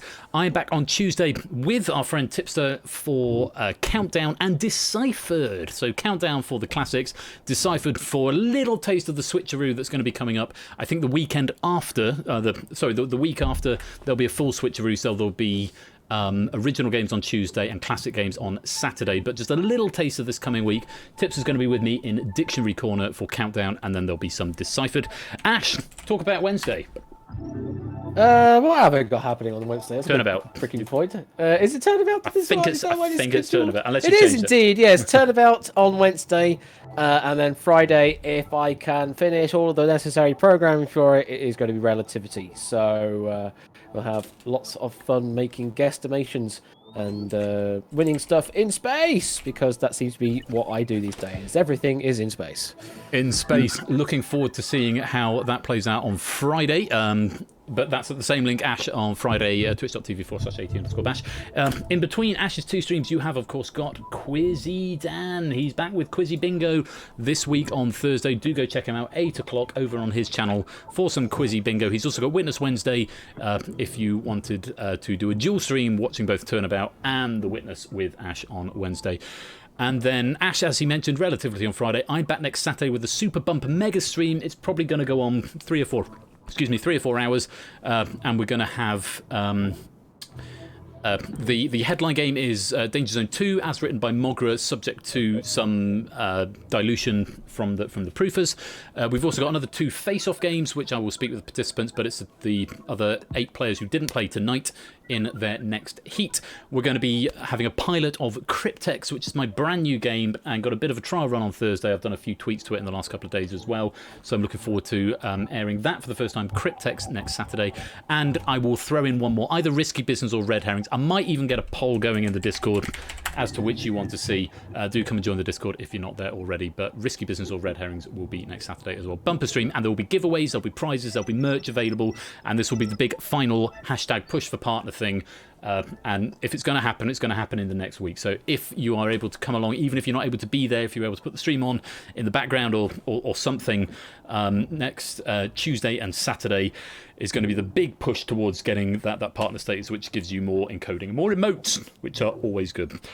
But that is it from me for tonight. Congratulations to all our winners. Thank you very much to Samster for writing the Escape Artist question pack. Thank you to Score for hosting the host face-off. Thank you to my fellow colleagues and hosts for taking part in this. Congratulations to Tipster on winning the host face-off. And Score, I'll let you have the last word. Peace out, everyone. Take care and good night.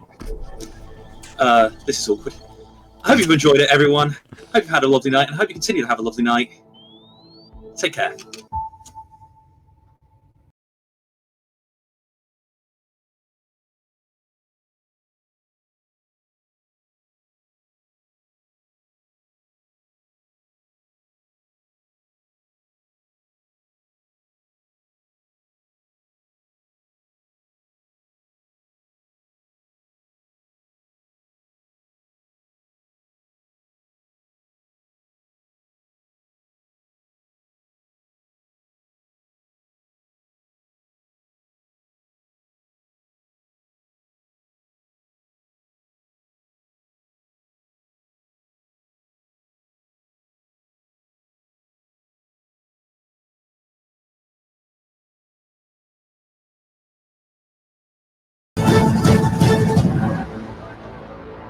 Sorry, I muted the button too soon. Sorry you had silence at the end, but the music was playing. Thank you very much, everybody. Take care.